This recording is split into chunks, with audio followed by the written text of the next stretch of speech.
Moi, j'écoute FreePod sous ma douche. Je suis un pod. Oui, mais un pod libre.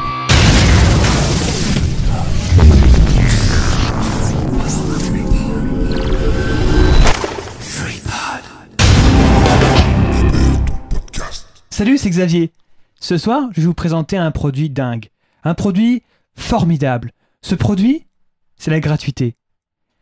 Non, pas de pause publicité, pas de pause sponsor, pas une, pas deux, pas trois, rien. Nous vous offrons un podcast gratuit, fait avec amour, par des gens passionnés, des gens qui en veulent, des gens qui mordent la vie à pleines dents. Des gens comme moi, Mathieu, Geoffroy ou Swan. Ce soir, c'est Culture Breakdown numéro 22 et nous vous l'offrons gracieusement à vous qui avez l'internet. Swan, générique. J'écoute Culture Breakdown quand je suis défoncé aux acides. Est-ce que vous entendez le générique ?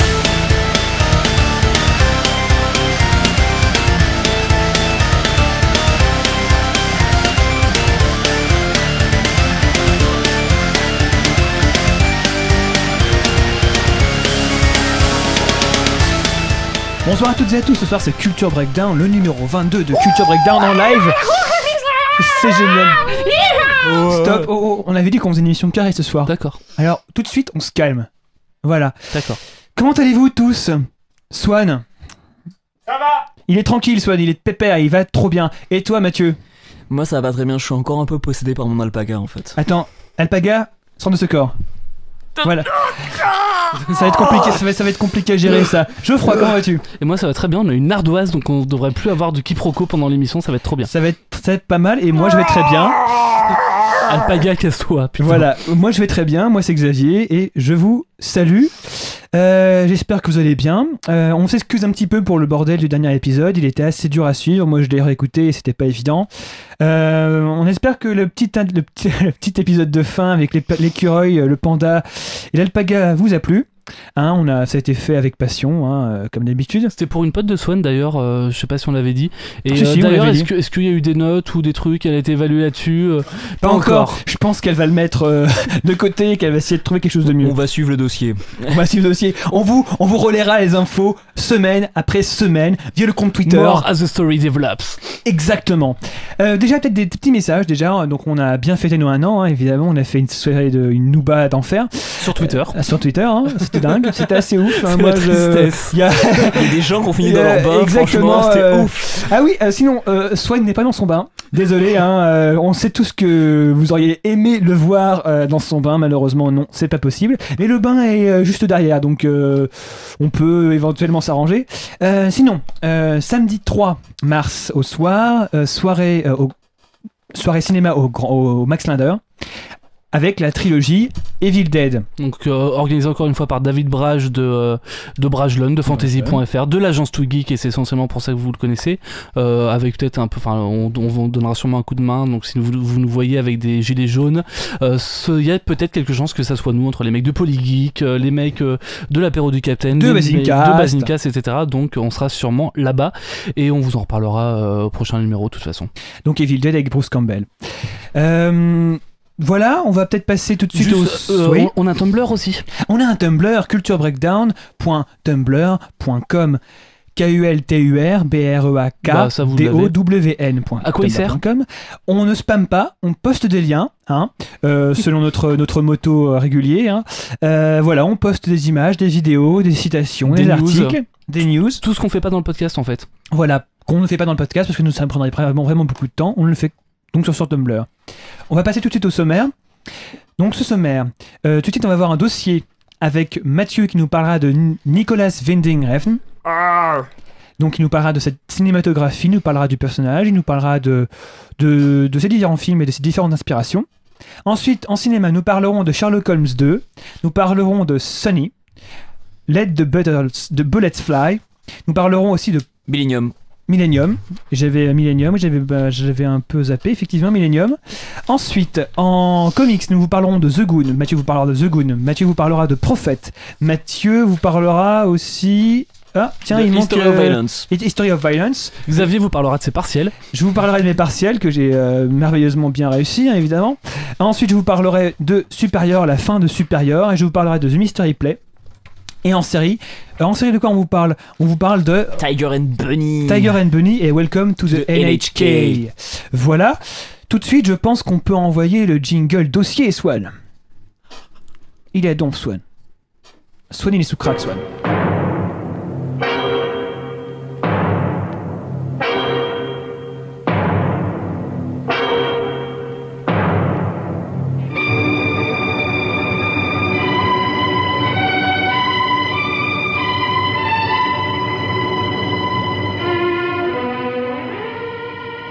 Voilà. Let's go. Donc ce soir, Mathieu va nous parler de Nicolas Winding Refn, un Danois, hein, Ça s'entend. pas Lars von Trier, un autre Danois, qui fait pas de blagues néo-nazis, pas de blagues sur Israël, quoi que ce soit. Peut-être en privé. Hein. Peut-être en privé, c'est son droit. En privé, ça reste privé. Hein. Donc vas-y Mathieu, c'est à toi. Ok. Donc Nicolas Winding Refn, c'est un réalisateur qui est surtout maintenant connu pour Drive, mais qui s'est fait connaître dans son pays natal pour Pusher, enfin la trilogie des films Pusher, et qui est encore assez jeune, hein, qui a commencé à faire des films quand il avait 24 ans. Il est né dans les années 70 au Danemark, et il est ensuite parti aux États-Unis vivre à New York, où il a suivi un cursus d'art dramatique qu'il a fini en 93, et son premier film il l'a réalisé donc je crois vers 98. Je sais plus la date exacte. Non, en 96 exactement. Donc le premier film c'était Pusher, qu'il a réalisé avec l'acteur Kim Bodnia dans le premier rôle, et Mads Mikkelsen, qui est ensuite devenu la personne l'acteur qui est quand même assez connu aujourd'hui pour avoir joué dans Casino Royale, qui jouait le rôle du grand méchant. Donc où il montrait son grand registre, enfin plutôt aucun registre, puisqu'il jouait le rôle d'un type qui faisait mais il est vraiment très très bon. Et il est borgne, oui, dans ce film. Il a rêvé pas mal de comédiens, parce que tu parles de lui, mais il y a aussi Tom Hardy, si je m'abuse, il y a Ryan Gosling qui était pas vraiment connu avant, enfin qui n'avait pas fait d'énormes films avant. Et, si quand même. Oui, mais pas aussi estimé par la critique. Ben, je pense que non, je suis pas sûr que ce soit exact. Je dirais plutôt qu'il a été révélé en Europe. D'accord. Parce que Ryan Gosling, c'est quand même une pointure depuis quelques temps. Puis c'était déjà une star aux États-Unis. Oui, quand même. Donc, alors pour parler du travail de Winding Refn, en fait, j'ai plutôt choisi de prendre ces films dans l'ordre, mais je trouve en fait que ces films s'enchaînent plutôt par couple. Généralement, ils s'intéressent à des thématiques qui peuvent se recouper par couple de films, à l'exception donc de la trilogie Pusher qui traite de une trilogie. thématiques. Une trilogie effectivement. Enfin, c'est pas exactement une trilogie dans le sens où c'est pas 3 films qui s'enchaînent. Ouais. Ils parlent de la même chose, ils ont des personnages en commun. Mais c'est pas un couple, quoi. Ouais, c'est pas une histoire qui se traîne sur 3. C'est 3 histoires distinctes. C'est 3 histoires très différentes, c'est comme Le Parrain, c'est 3 histoires différentes, voilà, qui ont exactement. des liens entre elles, mais c'est sur la mafia danoise. C'est voilà, sur ça se passe dans le milieu mafieux danois. Donc, on va commencer avec Pusher. Alors, ce qu'il faut voir aussi avec Pusher, donc c'est son premier film 96, il avait encore rien réalisé. C'était même pas un étudiant, un étudiant aussi en cinéma, parce qu'en fait il devait rentrer dans une école de cinéma, mais en fait il est jamais rentré. Ses parents sont réalisateurs, donc il avait déjà un précédent de ce point de vue-là, mais bon, le fait d'avoir des parents réalisateurs, ça donne pas la capacité à savoir tenir une caméra. Ils ont fait des trucs connus ses parents ou rien de spécial? J'ai pas trop regardé leur CV, mais c'est quand même des gens assez connus. Ils ont travaillé justement avec Lars von Trier. D'accord. Toujours est-il, d'ailleurs, quand il éditait Pusher, en fait, à un moment, son père travaillait sur Breaking the Waves. D'accord. Donc, Pusher, c'est l'histoire d'un truand qui va se retrouver dans la merde, tout simplement, parce qu'il doit rembourser une somme d'argent assez conséquente à un mafieux serbe, et il va se retrouver à se démener pour trouver de l'argent, de tous les moyens possibles. Pusher, pour moi, c'est d'une certaine manière l'anti Pulp Fiction. Alors pas l'anti Tarantino, puisque on l'a un peu comparé à Tarantino. Bon, au niveau de sa réalisation, c'est pas vraiment le cas, mais en termes du fait que c'est un type qui serait investi dans le film de genre. Le truc avec Tarantino, lui-même l'exprime comme ça, c'est le rapport avec Tarantino, c'est que c'est deux types qui ont bossé dans le film, enfin, qui ont beaucoup appris la culture de film de genre grâce au vidéoclub. Il y a toute cette culture-là qu'on retrouve d'ailleurs plus tard dans Bleeders, que le personnage qu'incarne Matt Mikkelsen dans Bleeder est justement, travaille dans un vidéoclub. Il avait pas bossé dans un vidéoclub d'ailleurs, Tarantino? Tarantino, si. Justement, il a écrit, si je me souviens bien, le scénario de le premier truc qu'il a scénarisé. Dog. Non, le premier truc qu'il a scénarisé. Je sais pas. True Romance. True Romance, voilà. Il bossait encore dans un vidéoclub, je crois, à l'époque. Donc, True Romance, qui est un très bon film. Clairement. Donc Pusher, c'est un film qui a eu beaucoup de succès à l'époque et qui lui a permis de lancer sa carrière. Le personnage qu'incarne Kim Bodnia dans le film est devenu assez iconique dans son pays natal. C'est un mec qui en a rien à foutre, quoi. C'est totalement. En fait, c'est pas qu'il en a. Non, justement, il n'a pas rien à foutre. Il veut sauver sa vie. Il a cette allure-là au début du film. Oui, voilà, c'est un truand qui veut se donner un genre. Et au final, c'est un type qui va essayer au maximum de sauver sa vie. Et d'ailleurs, dans une scène très particulière, où avec l'aide du bras droit du mafieux serbe, ils vont essayer de malmener un type qui doit du fric à notre héros, enfin notre héros entre guillemets. Anti-héros. Il y a on peut faire moi j'ai vu un parallèle assez rapide avec une scène de Pulp Fiction, la scène dans la mort accidentelle dans la voiture. Dans la voiture, d'accord. Donc j'en raconte pas plus, mais pour moi c'est une scène qui caractérise bien le côté anti-Pulp Fiction de Pusher. Pas que Pusher a été réalisé en opposition à Pulp Fiction, mais dans le sens où c'est un film où on montre les mafieux sous un angle totalement différent, puisque les mafieux sont montrés comme des gros cons, des arriérés, des débiles. Oui, c'est ça, carrément. Ils font des trucs amoraux, particulièrement dans le 2. Le 3 est pas mal aussi dans le genre amoral, mais le 2 particulièrement. Et contrairement à Pulp Fiction qui montrait les mafieux comme des types, ils sont rigolos, oui, c'est cool. des tueurs, ils sont sympas, ils sont cool. Mais c'est vrai que les deux de toute façon ont des gros partis pris, parce que c'est pas non plus que ça soit ou alors des gros cons totalement teubés ou alors des mecs plutôt humains. C'est pas quelque chose qu'on a l'habitude de voir sur les films de mafia. Dans Pulp Fiction, ils sont pas humains, les mecs. Ils sont quoi? Ils sont froids, mais ils sont humains. Ils discutent de burgers, excuse-moi. Voilà. Ils discutent de lécher oui, des pieds, ils sont quand ils ont des problématiques classiques, quoi. Quand ils doivent tuer, ils tuent, tu vois. Bah oui, forcément. Oui. Mais voilà, c'est pas comme un film, c'est pas comme les films, alors je vais peut-être dire des conneries, hein, mais les films de mafia, japonaise, où pour le coup, les mecs sont tous froids et sont tous des robots. hongkongais. Voilà. Dans les films hongkongais, oui, quand ils tuent, quoi. Ouais, justement, il y a un élément vachement intéressant que l'on retrouve dans toute la filmographie de Vinnie Groffo par rapport à ça, c'est que, comme je disais, les films mafia chinois, les films hongkongais, la violence est extrêmement présente, mais une vie, en fait, n'en vaut pas plus qu'une autre. Dans tous les films de Ruffin, ce qu'on retrouve, c'est que chaque vie compte et chaque mort compte, chaque mort entraîne des conséquences, et de ce fait, et les gens ont pu, je pense que la plupart des gens qui nous écoutent ont pu voir Drive, ou en tout cas on a bien entendu parler. Le traitement de la violence, il est vraiment il y a un impact quand il y a une mort, toujours, ouais. Ça cause une conséquence, ça entraîne vraiment un poids dans le film. Typiquement après la scène de l'ascenseur. Exactement. Alors que finalement le regard de la fille, il change oui, mais faut pas spoiler. Toujours mais ça spoile pas. Toujours est-il que par exemple justement dans Tarantino, les morts qui sont causées dans le film ont très très peu de conséquences. À part éventuellement la scène de la mort de la voiture, quoi, dans la voiture. Ouais, vite fait, parce qu'ils sont obligés d'aller ailleurs pour nettoyer les traces. Enfin, c'est pas vraiment une conséquence. C'est qui offre une bonne scène, c'est tout. Quelqu'un aurait vomi dans la voiture, ça aurait été pareil. Exactement, c'est un désagrément, c'est pas une conséquence réelle, c'est pas une conséquence forte. Et donc c'est des choses qu'on retrouve vachement dans ces films. Mais le monde des mafieux, il va le laisser un petit peu de côté, puisque après Pusher, en fait, il va réaliser Bleeder. En 99. Exactement. Bleeder, donc un film toujours filmé caméra à la main, ce qui est un signe distinctif de ses premiers films jusqu'à Pusher 3, à l'exception d'Inside Job, réalisé entre temps, qui lui donne un côté vachement charnel. Il y a vraiment, on se sent vraiment porté à travers les rues par la caméra, et ça leur donne on se sent naviguer avec les personnages en eau trouble, et c'est quelque chose que beaucoup de personnes ont beaucoup aimé dans les Pushers. J'ai un pote qui justement aimait beaucoup les Pushers et n'aime plus trop ce que fait Vinnie Groffo maintenant, je pense, surtout à côté de ce côté primaire parce que la réalisation est trop propre. On voit dans Drive une réalisation qui est beaucoup plus propre aujourd'hui. Exactement, les emprunts à Michael Mann sur Drive lui donnent vraiment, voilà, ça caractérise bien le côté extrêmement maîtrisé du jeu de caméra de Ruffin. Au départ ça n'était pas donc ça, et justement c'était un atout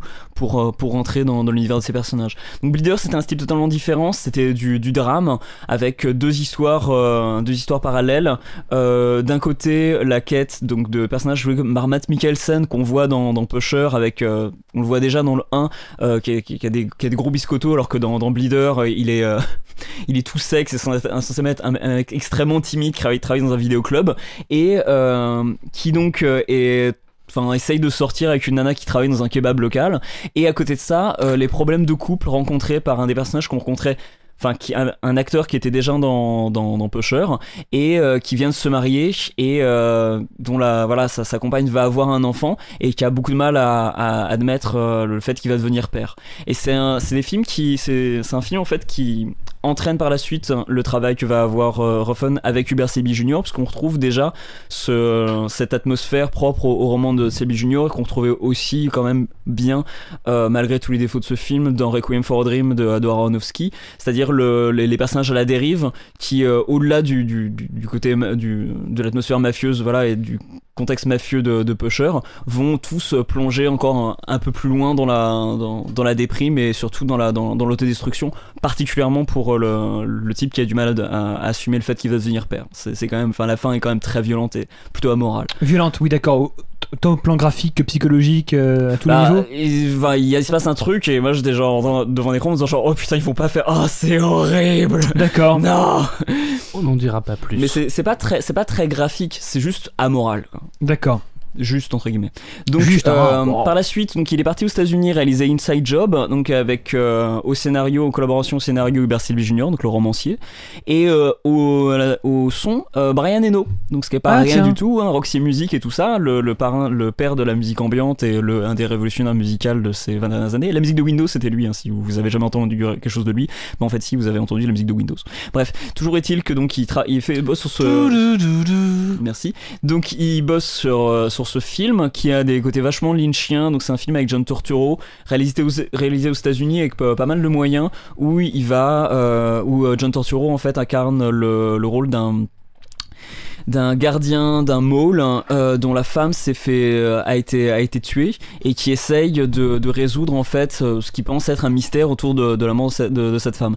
C'est un film qui est intéressant, visuellement plutôt abouti malgré tous les côtés lynchiens et les tics lynchiens. Oui. C'est encore un film à lui ou alors il a changé totalement de style? C'est un film à lui, mais le travail à la caméra est beaucoup plus maîtrisé. Donc beaucoup moins de caméra à l'épaule. Exactement, ouais. Comme je disais, il y a le côté lynchien, il y a pas mal de côtés assez introspectifs dans les plans, et surtout je pense que c'est un des films où la conclusion est vraiment très ouverte. C'est un point qu'on retrouve dans tous ces films. Les conclusions de tous les films de Ruffin sont quand même vachement ouvertes et on est laissé avec pas mal de questions.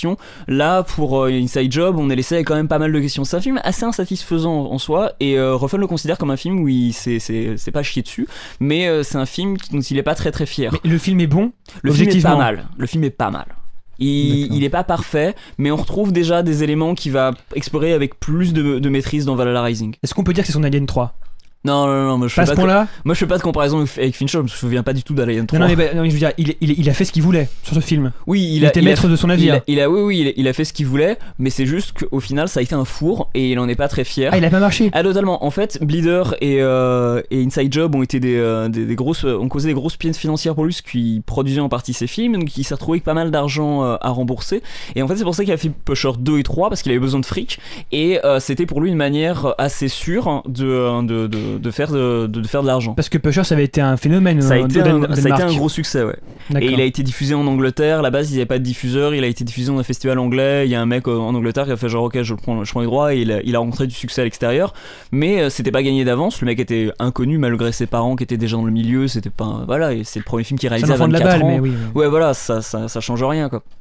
Donc toujours est-il qu'il revient donc à Pusher pour se faire du fric, avec dans Pusher 2 Matt Mikkelsen qui prend le premier rôle et qui l'incarne avec brio. Pour moi c'est vraiment le film préféré des trois. Je le trouve bien meilleur que le 2, même si je connais des gens qui préfèrent le 3 et qui est tout de même, en toute honnêteté, extrêmement maîtrisé aussi. Donc là, on retombe dans l'univers des mafieux. Il y a toujours mafieux danois, il y a toujours de la bêtise, il y a toujours de l'incompétence et d'un côté très, très amoral. Mais c'est un film vachement touchant avec on se focalise vraiment sur la question de la relation avec le père pour le personnage de Mads Mikkelsen et la conclusion est vraiment superbe. C'est un film que je recommande énormément. C'est un très très très beau film. C'est pas vraiment un film de mafieux. C'est un film assez violent, mais c'est vraiment un très très lent, beau hein. film.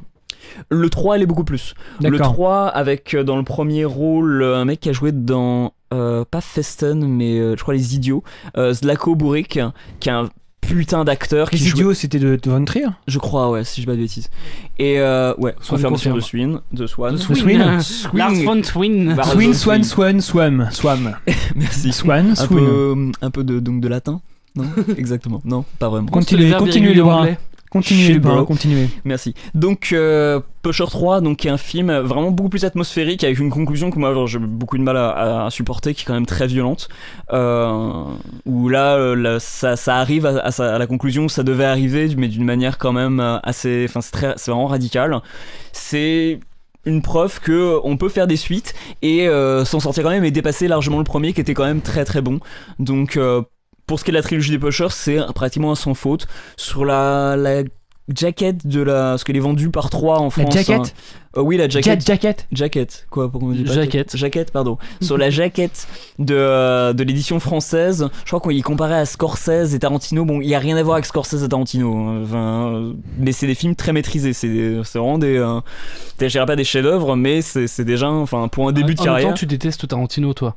Non, j'aime beaucoup Tarantino des débuts. Après, il me fait chier. Je trouve qu'il se regarde filmer, et c'est justement un truc qui est essentiel. Tu ne fais absolument pas Wendy Griffin. En fait, c'est un élément que je voulais amener par rapport à des choses qu'il dit par rapport à son travail. C'est que lui, en fait, fait ses films parce que c'est des films qu'il a envie de voir. Et donc, il se considère à la fois comme spectateur, comme réalisateur. Et donc, il y a toujours cet aspect-là dans son travail, qui par exemple est à mettre en position, pas Tarantino, parce que je connais pas assez Tarantino, enfin, tu sens aussi que c'est un passionné, que ces films-là, il irait les voir de toute façon. Il y a de ça. Enfin, encore une fois, on va pas, enfin, la métaphore, enfin, la comparaison a pas forcément lieu d'être. Mais oui, c'est vrai qu'elle a pas lieu d'être. Alors pourquoi tu l'as fait? Parce que c'est Mathieu qui commence à parler Tarantino depuis tout à l'heure. En fait, je voulais revenir sur ton vidéo, mais en fait, je voulais surtout parler de Mickey, dont j'avais parlé précédemment, qui enchaîne beaucoup de films et qui me donne l'impression d'être quelqu'un qui adore faire des films, pas forcément les regarder en fait. Et lui, en fait, adore les regarder aussi, et c'est un grand consommateur de cinéma. D'ailleurs, pour information, ses films favoris, c'est Texas Chainsaw Massacre de Tobe Hooper. Normal, c'est un très grand film. Hein. Voilà, c'est un des premiers films qu'il a vu et c'est un des trucs qui l'a vraiment marqué. Et film de Alejandro Jodorowsky, La Montagne Sacrée. Oh putain. Ouais, d'accord. Il est très... Allez voir la bande-annonce de La Montagne Sacrée, vous comprendrez pourquoi Xavier a fait ah d'accord. Ouais, mais Jodorowsky, c'est il est ouf ce film. Il devait faire Alien au départ. Oui, ça aurait été trop cool. Wendy Griffin? Non, Jodorowsky. Ah. Parce que mais en fait, il devait faire il devait faire Dune en fait, je crois. Il devait faire Dune, et Dune en fait, c'est transformé en Alien. Ouais, mais c'est pas lui qui a fait la transformation. Enfin, bref. Donc, Bronson en 2008, donc qui est avec Tom Hardy, donc qui sera Bane dans Batman Rising. Et Batman Rising, Batman Rises. The Dark Knight Rises. Ok, d'accord. Donc, j'avais tout faux. Donc voilà. Et donc Bronson, qui est un film qui s'associe, je trouve, très bien à Valhalla Rising, qu'il a réalisé en 2009, donc juste après, avec Matt Mikkelsen dans le premier rôle. Film qui est assez controversé parce qu'il a été vachement vendu comme étant un film de viking plutôt violent, alors qu'en fait c'est un film psychédélique. Oui, carrément psychédélique, ouais. Totalement. là pour le coup on voit bien l'influence de Jodorowsky, même à l'Étrange Festival, quand Vinnie Groffen avait eu sa carte blanche à l'Étrange Festival. La même année, c'était l'année dernière, non, il y a 2 ans, Jodorowsky avait eu sa carte blanche et Jodorowsky avait sélectionné Valhalla Rising comme dans sa sélection de films pour l'Étrange Festival. Donc Bronson, c'est un film avec Tom Hardy qui reprend en partie la vie d'un prisonnier anglais, qui est le prisonnier anglais qui a coûté le plus cher à la couronne, puisqu'il a une forte tendance à vouloir toujours se faire enfermer. C'est un film qu'on peut mettre en relation avec Valhalla Rising parce que dans les deux il y a une véritable transition dans les personnages. C'est aussi là on peut voir ce que Pusher mettait pas forcément en avant à ce point-là sur les couvertures, sur les affiches, les personnages, mais dans Bronson on voit bien sur l'affiche le personnage principal de Tom Hardy, crâne rasé. Et ce qui est intéressant, c'est que ce mec est un psychopathe. Oui. Et il change totalement. Oui, totalement. Exactement. On voit sa transition de ce personnage, enfin de ce type, ce gamin anglais qui va vouloir faire quelque chose de sa vie et qui va transformer D'accord, je comprends pas. Arrête de me pointer des choses que je peux pas dire. Et donc du coup, qui va transformer sa vie pour devenir un personnage iconique, qui va devenir plus qu'autre chose, qui va prendre ce personnage donc de Bronson, qui n'a rien à voir avec l'acteur du même nom, qui est un acteur tout de même, un des acteurs favoris de Ruffin, et qui avait sélectionné un de ses films d'ailleurs pour l'étrange festival. Aucun rapport avec Injustice dans la ville.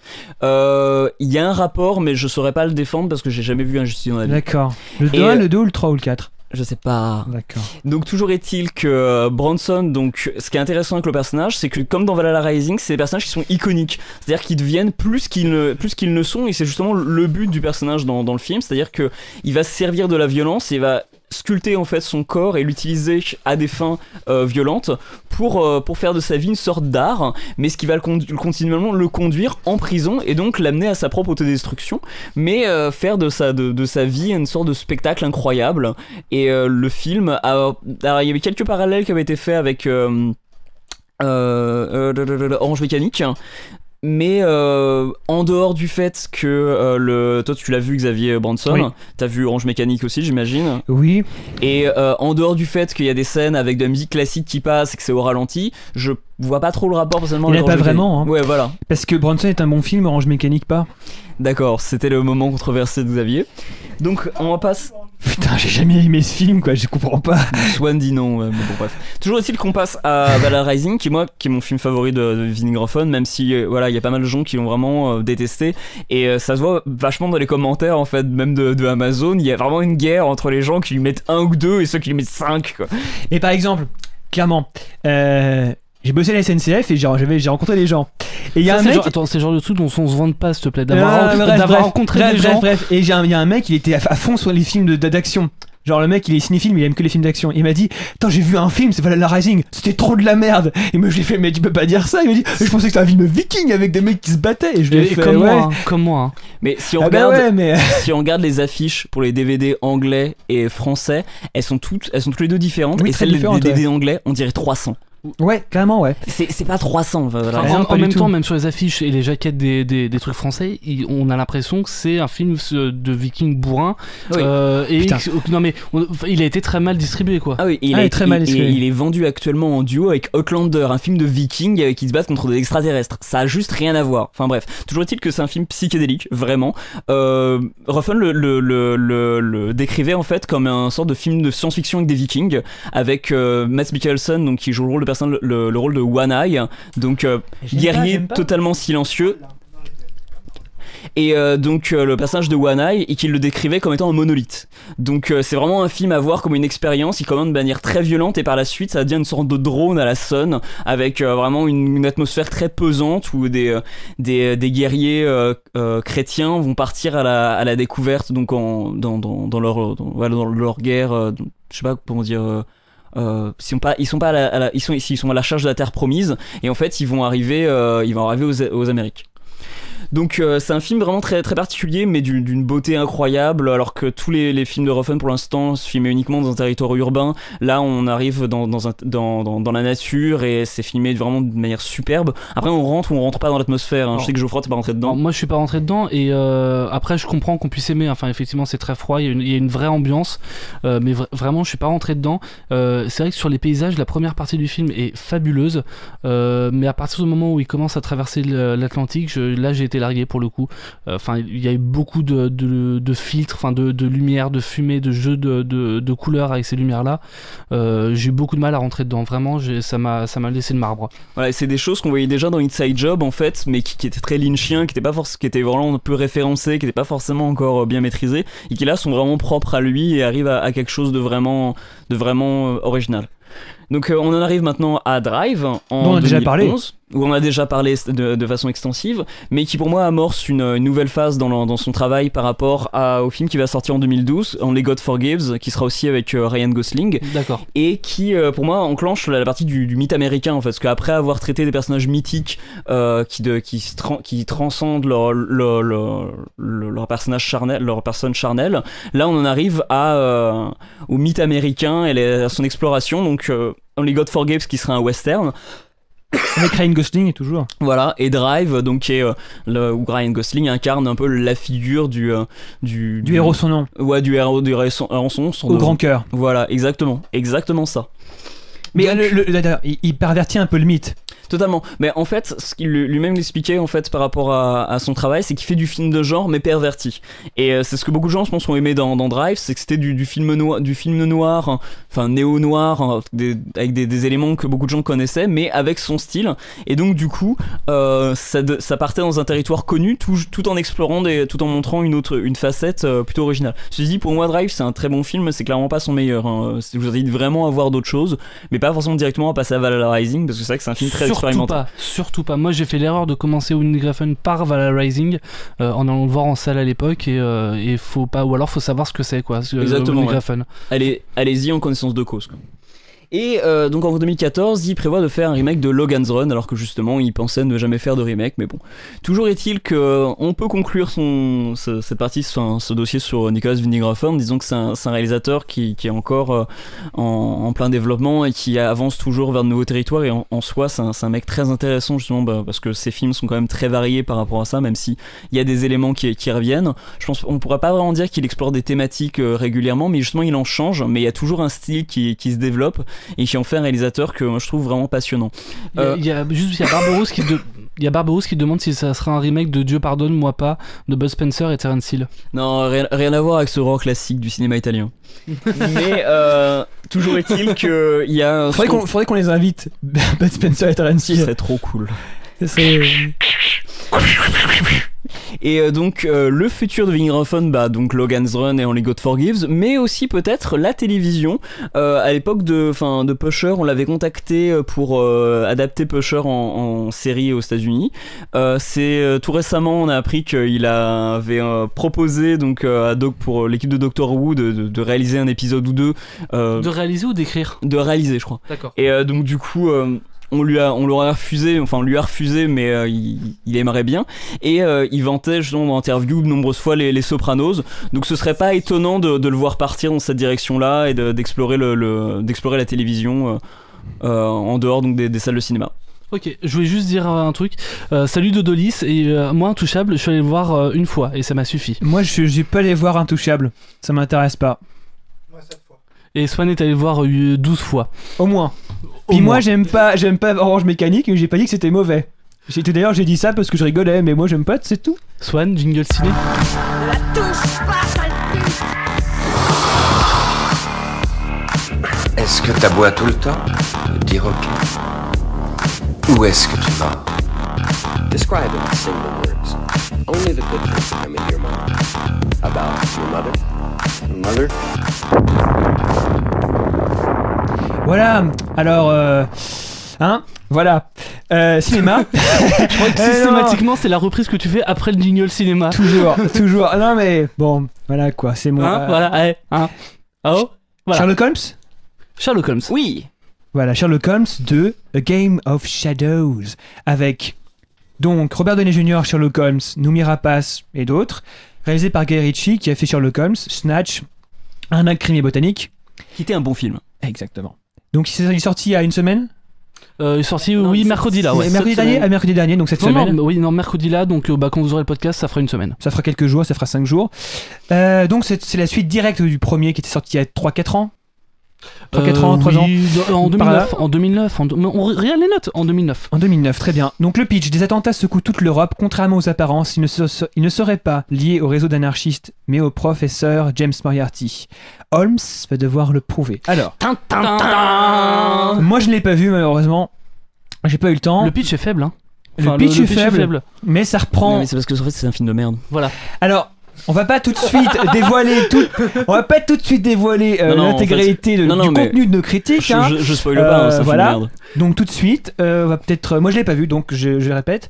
On va peut-être demander à Mathieu et à Geoffroy ce qu'ils en ont pensé. Mathieu, que je t'en prie. Okay, vas-y Mathieu. Alors bon, moi je pense que j'ai aussi été un petit peu biaisé par la sortie, donc la diffusion de la série télé Sherlock. Déjà, donc on va peut-être mettre ça en comparaison avec le fait que toi tu es fanat de la série britannique Sherlock, ouais, voilà, série de la BBC donc. Et que tu avais vu le film avant, le premier film j'avais avant. Vu le premier film et que tu as bien aimé. Alors en fait, moi j'ai vu le premier film parce que j'ai vu en DVD parce que j'ai vu la bande-annonce du 2 et je suis genre putain, ça a l'air cool en fait. Du coup, je suis allé prendre le DVD du 1, je l'ai regardé, je suis genre bah ouais, c'était sympa, c'était pas fou, c'était bien réalisé. Downey Jr. et Jude Law jouaient des personnages qui avaient pas grand chose à voir, enfin qui étaient fidèles à leur équivalent, enfin à leurs originaux dans les romans, mais de Conan Doyle. Donc, mais c'était tout à fait correct. Donc je me suis bien amusé en le regardant chez moi et j'entendais exactement la même chose pour le 2. Et donc j'ai été très très déçu, mais vraiment déçu. C'est-à-dire qu'en sortant de la salle, j'avais mal au cœur, quoi, parce que c'était. Là, tu vas un peu fort, je trouve. Mais justement, je pense que la raison. Pourquoi t'as pas aimé ? En fait, la raison pour laquelle j'ai pas aimé, c'est que d'une, Guy Ritchie. Ça déborde d'effets visuels, genre je mets un ralenti, je mets des gros plans, genre j'accélère l'image. Alors, on va discuter un peu, enfin ce sera plus simple que si on donne toi tes avis et moi les miens. Moi c'est quelque chose, alors autant il y a quelque chose qu'on retrouve qui était qui est le même procédé qu'il y avait dans le premier volet, c'est-à-dire que Sherlock Holmes se bat. Contrairement à ce qu'on trouve dans la série anglaise ou contrairement à ce qu'on trouve même dans les bouquins. Si, Sherlock Holmes dans les romans, et il fait de la lutte. D'accord. Donc, c'est pas mis en avant énormément, mais c'est un lutteur. Il fait de la lutte et il analyse avant les combats ce qui va se passer pendant le combat. Donc on a la pré-séquence du combat et tout ça qui va un peu vite, en accéléré, etc. C'est totalement illisible. Ça je supporte pas. C'était quand même pas mal fait dans le premier. Dans le premier c'était pas mal fait, là c'est vraiment pas lisible. Là c'est refait mais en pire. En plus rapide, avec des angles de caméra qui permettent pas vraiment de lire l'action. Enfin moi j'ai eu du mal avec ça. Parce qu'une des qualités du premier c'était quand même qu'il était assez sage, qu'il était quand même assez raisonné dans ses actions, ouais. Dans les effets visuels. Il était pas très poussé. Ah oui justement, je trouve dans le 2 c'était ultra lisible. Il y en a beaucoup trop, quoi. D'accord. C'est vraiment c'est un déluge d'effets visuels. Débauche. Il y en a beaucoup trop. Ouais, une débauche. Ok, carrément. Moi ce qui m'avait gêné en fait dans le 1 par rapport à ce côté, ces accélérations, c'est qu'en fait c'était une manière pour Guy Ritchie d'illustrer le fait que Holmes était vraiment, et c'était pas de la préscience, mais il était tout à fait capable de prévoir ce que les gens allaient faire, il était vachement intelligent, alors que c'était une manière de l'illustrer à l'écran que les réalisateurs donc de la série que j'avais déjà vu, j'ai vu les 3 premiers épisodes de la première saison à l'époque, c'était d'une manière beaucoup plus intéressante avec pas d'accélération mais pas des gros plans mais en affichant des mots à l'écran comme un schéma pour faire montrer à quelle vitesse les choses s'affichent par rapport à son regard, comment il se déplaçait, genre il voit tel truc, ça accélérait pas, c'était une manière beaucoup plus intéressante que de montrer l'action en avant puis ensuite de revenir en arrière et de voir l'action se dérouler. Il le faisait 2 fois dans le premier, après il a arrêté de le faire. Là c'est pas beaucoup, ça arrive que 2-3 fois aussi, c'est pas énorme. Mais j'étais un peu déçu, quoi. Alors, déjà. Je sais qu'il y a une scène que toi t'as pas aimé, que moi pour le coup j'ai vraiment adoré, qui est le money shot du film, qui est le plan qui a dû leur coûter un max et que moi ça se voit, l'argent se voit, c'est peut-être trop ostentatoire d'ailleurs, mais c'est une scène avec où il y a une course poursuite en fait dans les bois, ils se font tirer dessus, c'est au ralenti, on voit les balles qui partent, on voit au moment où il y a une balle qui tape contre un tronc d'arbre, on voit au ralenti l'écorce qui explose, et puis juste après ça réaccélère. C'est vraiment un plan qui est vraiment très fort et que moi j'ai vraiment beaucoup apprécié, quoi. Et avec sur cette scène-là un son qui est très très très puissant aussi. Et d'ailleurs on le voit en partie dans la bande-annonce en fait. Oui. Mais tout ce que vous me dites là, ça me fait vraiment penser à du Snyder. Hein. Non, il y a vraiment un gros côté Snyder dans cette partie-là en tout cas. Swan voudrait dire un truc. Swan a vu le film. Oui, moi j'ai vu le film et moi ça me dérange pas les effets parce que quand je vais voir un Ritchie, je me dis c'est pas tant les effets que la réalisation des pré-combats moi qui m'a dérangé. Ouais, et les scènes d'action, je les ai pas trouvées lisibles. Les effets de balles, elles sont illisibles, les scènes d'action, pas déconner. Ouais, c'est vrai. Ça par contre, moi je trouve le 1 moi je trouve pas lisible. La course poursuite dans le spot de théâtre, de restaurant, c'est incompréhensible, quoi. C'est des genres, les mecs sautent partout, ça veut rien dire, quoi. Et je voulais savoir aussi si vous l'aviez vu en 3D ou pas. Parce que la scène de fin.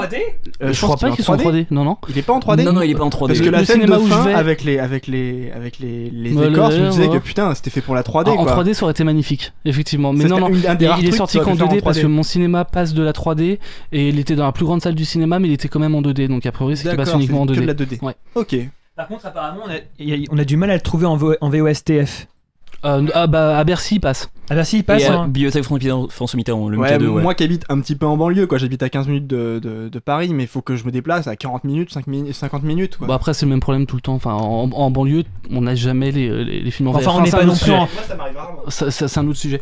Sur la suite. Bah, de toute façon, justement, le coup de la VOSTF, ça mérite d'être abordé du coup, parce que ce serait intéressant si les dialogues étaient plutôt bien écrits. En l'occurrence, il n'y a pas vraiment de jeu dans les dialogues, il n'y a même pas beaucoup d'interaction entre les personnages. C'est pas mal joué pour autant. Hein, mais... Ah non, c'est le problème, c'est que c'est pas que c'est mal joué. Le problème, c'est qu'on leur laisse pas le temps de jouer. Il y a tellement d'action et d'effets visuels qu'on leur laisse pas le temps d'interagir. En fait, le film est pas raté, mais il a pas de qualité. Exactement, ouais, totalement. Enfin, moi personnellement, j'étais déçu, donc je le vois vraiment comme une merde. Putain, je suis content qu'on soit d'accord pour une fois. Truc de ouf, truc de ouf. Ce qui était savoureux dans le premier, c'était la réinterprétation du personnage. Ouais, et la exactement. redistribution des rôles entre Sherlock Holmes et Watson. Ouais, alors là je suis d'accord, c'est quelque chose qu'on retrouve peut-être même jusqu'à un peu, enfin c'est assez caricatural, c'est-à-dire que, alors c'est peut-être moi, enfin ma mémoire qui me fait défaut, mais dans le premier, effectivement, Holmes c'était pareil, un misanthrope, il supportait personne, et voilà, et je le trouve très maniéré quand même dans le deuxième. Enfin, j'ai l'impression que Robert Downey Jr. joue un peu comme Johnny Depp dans Pirates des Caraïbes. Enfin, il y a un côté de Jack Sparrow très très maniéré. Ouais, j'irai peut-être pas forcément jusque là, mais je vois ce que tu veux dire. Il y a aussi le fait qu'au niveau des personnages, alors le rôle féminin donc de notre ami la Noomi Rapace. Bon, le rôle féminin n'existe pas, il est inutile. On aurait pu totalement le virer du script et de l'écran, ça aurait rien changé à l'histoire. Donc ça, c'est vraiment, enfin, déjà, c'est une marque quand même d'un film un petit peu avec un gros problème. Et le personnage de Moriarty, qu'on voyait dans l'ombre dans le premier, qu'on fait bien attention de cacher, dans le deuxième, dès les 10 premières minutes, on voit la gueule qu'il a. Il a zéro charisme, il a zéro intérêt. Le type est juste genre, c'est voilà, bah, vous voyez les photos du mec sur le net, hein, je vous spoil pas, bah, c'est un mec, il est roux, il est gros, et puis voilà, il est assis sur une chaise. Et c'est le professeur Moriarty, il est trop intelligent. Et alors moi il y a un truc que j'ai bien aimé quand même, c'est la partie justement, je vais vite, hein, la partie d'échec, enfin le duel qu'il y a entre vraiment deux cerveaux et on a un symbole à la fin du film, je spoilerai pas, mais on se rend compte que c'est vraiment ça qui dure pendant tout le film. Il y a ça, et par contre grosse déception pour montrer à quel point ce film est facile et ne fait pas du tout appel à notre intelligence. On essaie de nous faire rire en nous montrant un gros monsieur tout nu, voilà. Oui, parce qu'il y a Stephen Fry, donc Mycroft Holmes qui apparaît des fois et genre il est tout nu, il est original, il est haut, il est drôle. Voilà. Ah, il est tout nu. Ah. Moi juste pour défendre un peu le film, j'ai pas spécialement aimé, mais le 1 moi j'avais pas aimé. J'avais trouvé ça un peu bon, j'avais pas trouvé ça joli, j'avais trouvé ça un peu chiant, j'avais trouvé ça confus, j'avais pas trouvé ça vraiment drôle. Mais le 2 il m'a un peu plus fait marrer, j'ai trouvé ça un peu plus beau. Moi je l'ai préféré limite. Hein. Bon, grâce au money pas shot, jusqu'à dire que c'est vraiment. un excellent film, mais bon. Mais il apporte rien, enfin il est pas utile. Bah je sais pas, moi je préfère commencer par j'aurais préféré voir que le 2 que le 1. Ok. Et je me permets d'ajouter aussi un truc quand même, c'est que un des gros défauts aussi de ce film, et je l'avais mis dans ma chronique sur la fille du rock, c'est qu'en fait, et qui en raconte peut-être un peu plus que j'en dis à l'écran, donc que j'en dis maintenant, donc lisez pas forcément si vous voulez pas vous faire spoiler du tout, mais le gros problème de ce film en fait, c'est qu'il adapte en partie une histoire qui a déjà été adaptée par la série, et donc du coup la comparaison est très très difficile. Et juste une chose, il y a Péremptoire qui demande sur le chat s'il y aura un 3, et oui il y aura un 3, c'est déjà signé. Voilà. Donc c'était bon. On passe au deuxième film de la soirée, Millennium, The Girl with a Dragon Tattoo, les hommes qui n'aimaient pas les femmes. À toi, Geoffroy. Ouais, alors c'est un film de David Fincher, donc David Fincher que vous connaissez sûrement pour Seven, pour Fight Club, pour The Social Network, pour non pas Benjamin Button, Alien 3, Alien 3, qui est scénarisé par Steven Zaillian, donc qui a déjà scénarisé La Liste de Schindler de Spielberg et Mission Impossible. Le Brian De Palma. Le premier. Donc c'est une adaptation du roman de Stieg Larsson, sachant qu'il y avait déjà une première adaptation. 3 premières adaptations. Non, il y avait une pour chaque livre. Oui, voilà, mais il y avait une adaptation déjà du premier livre par le réalisateur suédois Nils Arden Pleff, et donc le pitch. C'est engagé donc par un industriel retraité. Le journaliste d'investigation Michael Blomqvist est chargé de retrouver le meurtrière de la nièce donc de la personne qu'il a engagée, sachant qu'il va enquêter autour de la famille de cette personne-là. Et en parallèle, on fait la rencontre de Lisbeth Salander, en fait, qui est une hackeuse qui avait enquêté au début pour recruter Michael Blomqvist et qui est une fille totalement misanthrope, qui est très très très farouche, et en même temps qui est un génie, voilà, qui est une analyse de génie et qui est très très forte, une enquêtrice hors pair. et qui est un personnage féminin on ne peut plus consistant. Mon Dieu, ça fait plaisir. Certes. Alors, peut-être, qui voudrait en parler en premier? Très rapidement. Bon, bah, je vais commencer. Alors je crois qu'on est à peu près tous d'accord, en tout cas d'après ce que je vois sur les fiches. Il y a des très très très bons points dans ce film. Il y a très peu de mauvais points, sinon aucun. Je pense on est quoi, on va arriver fin janvier. Je me rappelle de l'an dernier, à peu près à la même époque, il y avait Black Swan qui est sorti, qui est mon film favori de l'an dernier. Et je pense que là j'ai déjà vu mon film favori de 2012. Ça a été une grosse claque pour moi, enfin, que ça soit la musique, que ça soit la mise en scène, que ça soit l'ambiance, que ça soit... Il y a un générique qui est magistral. J'ai vraiment adoré ce film. Avec en musique une reprise d'Immigrant Song de Led Zeppelin par Trent Reznor et Carreno. Et Atticus Ross. C'est toujours très non, mais aussi Atticus Ross. Ouais. Alors, t'as bien aimé toi, Geoffroy? Alors moi j'ai vraiment adoré. Enfin, je vais essayer de reprendre des points que j'avais notés. Il y a vraiment une ambiance qui est glaciale, une réalisation symétrique symétrique. Alors symétrique, c'est-à-dire que tous les plans en fait, tu remarques qu'à chaque fois il essaie de centrer la caméra quand il va filmer une porte ou un couloir par exemple, la caméra est pile au centre de ce couloir-là. Enfin, c'est vraiment très... On voit par exemple dans la bande-annonce quand on voit la voiture qui avance dans l'allée enneigée. Enfin, c'est vraiment ça. Bref, j'ai du mal à en parler. Mais c'est vrai. J'ai vraiment adoré, enfin je saurais pas trop dire pourquoi, j'ai déjà dit beaucoup de choses. Le personnage de Lisbeth Salander, je l'ai trouvé très forte. J'aimerais en parler. Alors mieux que il y a des débats un peu sur l'interprétation. Est-ce qu'il vaut mieux l'interprétation de Rooney Mara ou celle de Noomi Carnage? Noomi Carnage Rapace. Noomi Carnage. Noomi Rapace. C'est pas un symbiote. Noomi Rapace qui jouait le premier et donc qui jouait là dans Sherlock Holmes 2. Et moi j'ai préféré l'interprétation dans le film de Fincher. De loin parce que c'est un personnage qui est plus humain, qui est plus sensible. Il y a un côté un peu enfant qu'on trouvait pas dans l'autre. L'autre c'est un animal, c'est une bête sauvage et aucun moyen de s'identifier à elle et d'avoir la compassion pour ce qui lui arrive. Voilà. Je suis d'accord. Dans le générique justement, ça lui donne elle a un petit côté symbiote justement. Oui, mais dans le générique. Mais juste quand même. Alors juste, si jamais ça vous intéresse de voir simplement le générique sans avoir appelé le cinéma, et encore vous avez tort, allez sur le Tumblr, je l'ai posté il y a quelques jours. Alors moi, j'avais lu les livres, j'avais adoré les livres, je les avais lus d'une traite juste avant mon bac, ça n'avait pas tellement été de ma vision. Et franchement, j'avais adoré les livres. C'était des vrais thrillers bourrés d'intrigues, de sous-intrigues, de tensions. Le premier est pas le meilleur, clairement. Le deuxième et le troisième qui forment un bloc compact sont vraiment géniaux.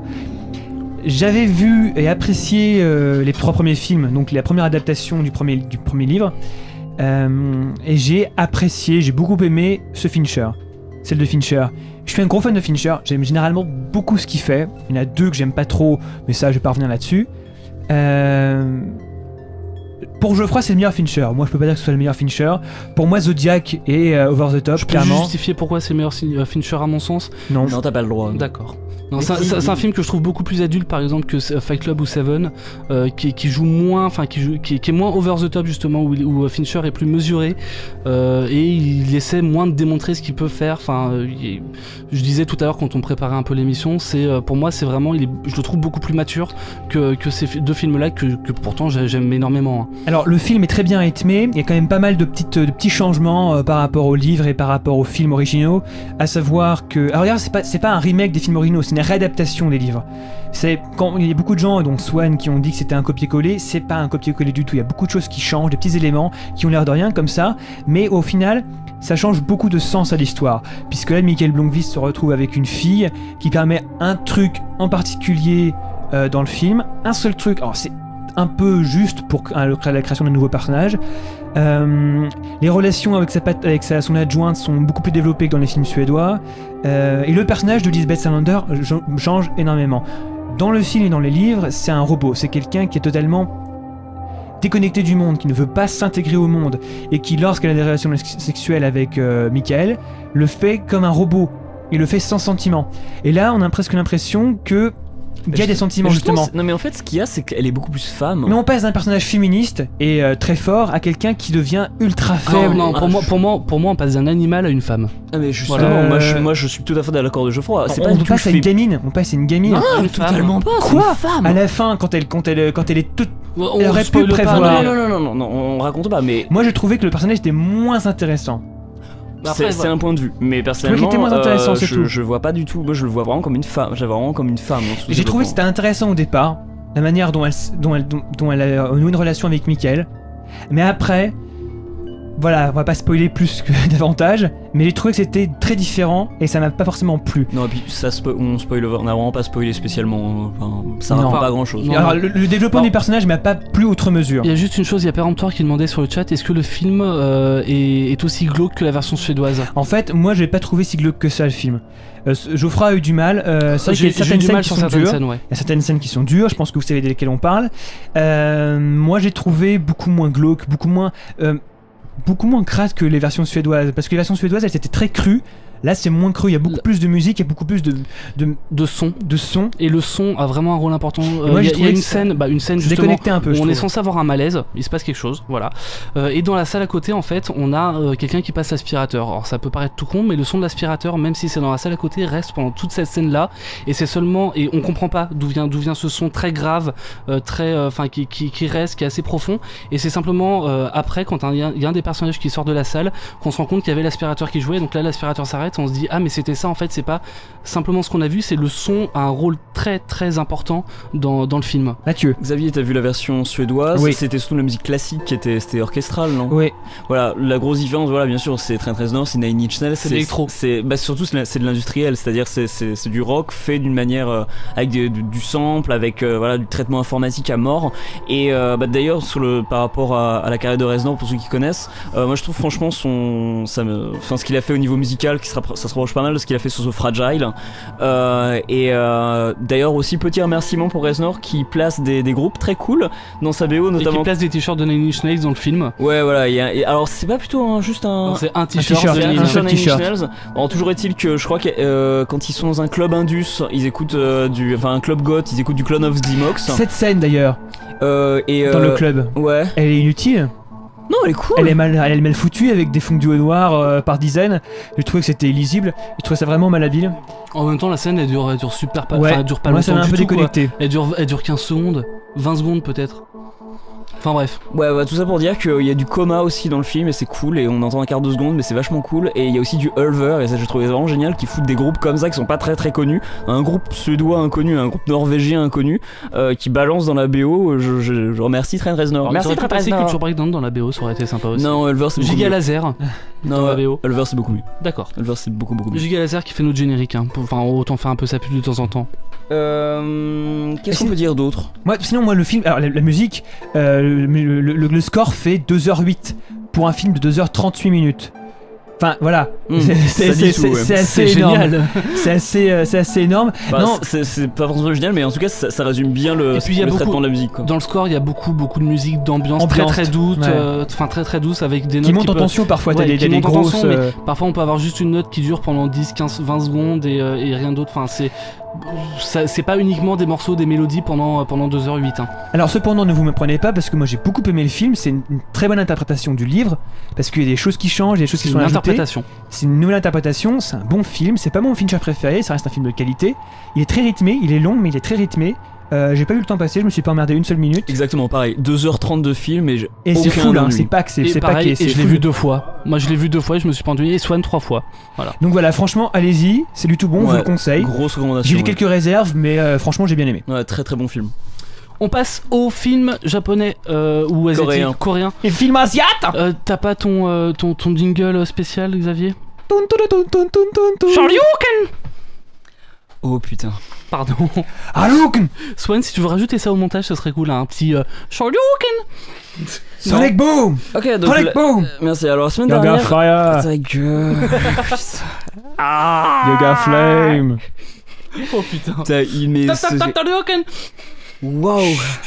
Surtout qu'en fait le film dont je vais parler, le premier en tout cas, a rien à voir avec tout ça, hein, mais alors tellement pas. En fait ça va être un film qui va surprendre beaucoup de gens je pense par rapport à des films que je chronique généralement. Donc Sony qui était passé au festival franco-coréen de Paris, c'est un film très grand public.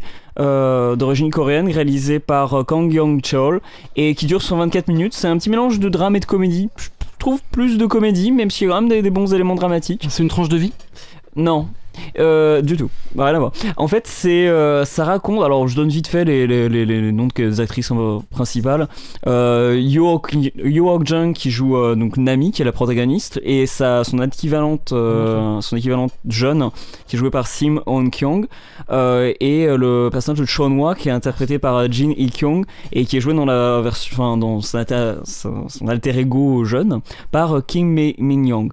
Donc, c'est l'histoire en fait d'une jeune femme, donc Nami, qui visite sa grand-mère à l'hôpital et qui par hasard va croiser dans une chambre voisine une amie d'enfance qui est atteinte d'une maladie mortelle et qui ne reste plus que 2 mois à vivre. Et sortez les violons tout de suite. Et du coup, Dreams are my reality. Et donc du coup en fait le souhait de cette femme, c'est de retrouver ses amis d'enfance, donc qui formaient le groupe, s'appelait Sunny. Et pour ça en fait à cette occasion du coup en recherchant ses amis d'enfance, le personnage de Nami va se replonger en fait dans ses souvenirs d'enfance et donc on va avoir droit donc à un changement on va alterner du présent aux années 80 où elle était encore gamine et où elle était avec son groupe d'amis à l'école. Et c'est un film en fait qui du coup est assez surprenant, d'une pour un film coréen et en plus pour un film chroniqué dans Culture Breakdown, qui fait beaucoup écho à la Boom. Dreams are my reality. Donc de la Boom de Claude Pinoteau, avec donc cette fameuse chanson interprétée magnifiquement par Xavier et Geoffroy Husson. Dreams are my reality. De Richard Sanderson. Dreams are my reality. Qu'est-ce que tu fais, Mathieu? T'as pété un plomb? Exactement, oui.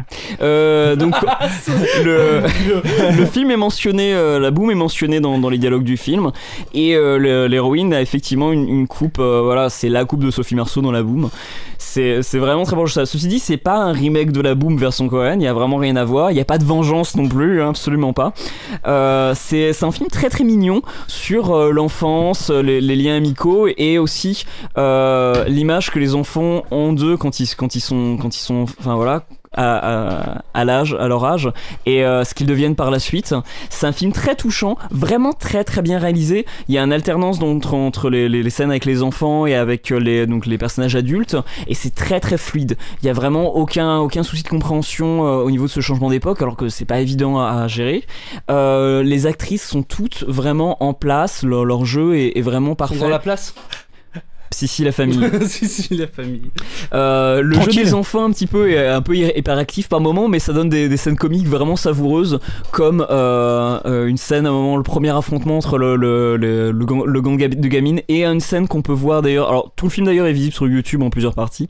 Notamment une scène aussi où il y a un parallèle entre une manifestation qui est réprimée par la police et un affrontement des 2 gangs de gamines, qui est vraiment une super scène. Alors qu'à voir dans le contexte du film, hein, qui est vraiment une très très belle scène, vraiment très bien réalisée, avec beaucoup d'humour, et malgré le fait que le final soit un peu exagéré, soit un peu larmoyant un petit peu, c'est un film vraiment très agréable. Et pour information, en fait, je l'ai vu totalement par hasard parce qu'il a été recommandé par des gens sur Sens Critique, et en fait je connaissais rien du scénario, j'ai juste vu le titre et à peine l'affiche, et je l'ai téléchargé par la recommandation des gens, et donc du coup en fait c'est un film, on me l'aurait décrit, j'aurais fait genre ouais ça a l'air sympa mais c'est pas pour moi, et en fait j'ai vraiment beaucoup aimé. Donc je vous recommande cette technique de voir des films des fois où vous ne savez rien, parce que des fois c'est cool. Grâce à Sens Critique.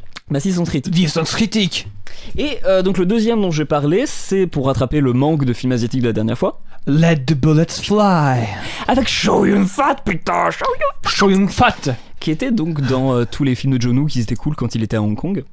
Let the Bullets Fly, c'est un film qui a eu beaucoup de succès au box-office chinois, et que j'ai vu aussi en partie un petit peu au hasard, puisque je l'ai téléchargé après juste une bonne recommandation sur le site Twitch que je fréquente assidûment. Et j'ai à peine lu le scénario, je suis allé le voir, enfin je l'ai regardé, et pareil, c'était une très très bonne surprise. Là par contre un peu plus sérieux, mais juste un peu plus sérieux, parce que c'est un sorte de mélange entre du vaudeville et du film d'action. Donc ah ouais, faut le faire quand même. Clairement, ouais. Le vaudeville et le film d'action. Ouais, exactement, ouais. Donc, c'est réalisé et co-scénarisé par Wen Jiang, en fait. Donc, je ne sais pas du tout le travail, mais qui est un réalisateur déjà vachement expérimenté, qui a fait déjà pas mal de films. Oui. Oh zut, mon aimant est dans mon placard. Mais qu'est-ce qu'il fait avec un shotgun? Oh mon dieu, il me tire dessus. Oh mince. C'est ça ? C'est le film d'action vaudeville en fait, le vaudeville d'action. Ah ok. Oui non mais c'est bien, bravo, bien vu. Donc alors le scénario qui n'a donc rien à voir avec ça. Alors vite fait quand même aussi les acteurs. Donc à savoir que Chow Yun-fat donc qui joue le rôle du parrain d'une petite ville et donc le personnage principal donc de Park Hee-jung est joué par le réalisateur lui-même qui donc se filme et joue dans son film et qui a le premier rôle et réalise quand même un film de 132 minutes super bien réalisé et c'est très très maîtrisé, ce qui est donc témoignage de sa grande qualité parce qu'il faut quand même le faire de jouer son propre film et de le diriger, c'est pas évident, c'est pas donné à tout le monde. Donc ça se passe en gros dans les années 20, un groupe de bandits attaque une diligence et dans cette diligence se trouve un homme qui a pour but dont le but était de se faire passer pour un gouverneur et de récolter l'argent des impôts et donc le chef des bandits donc Park Hee-jung de son pseudo Park Hee-jung va prendre la décision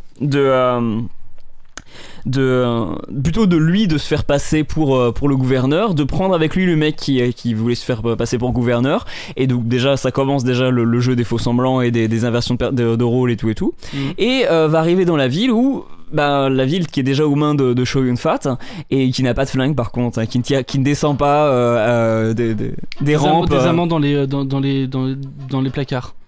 Oui aussi. D'accord. Aussi. Pardon.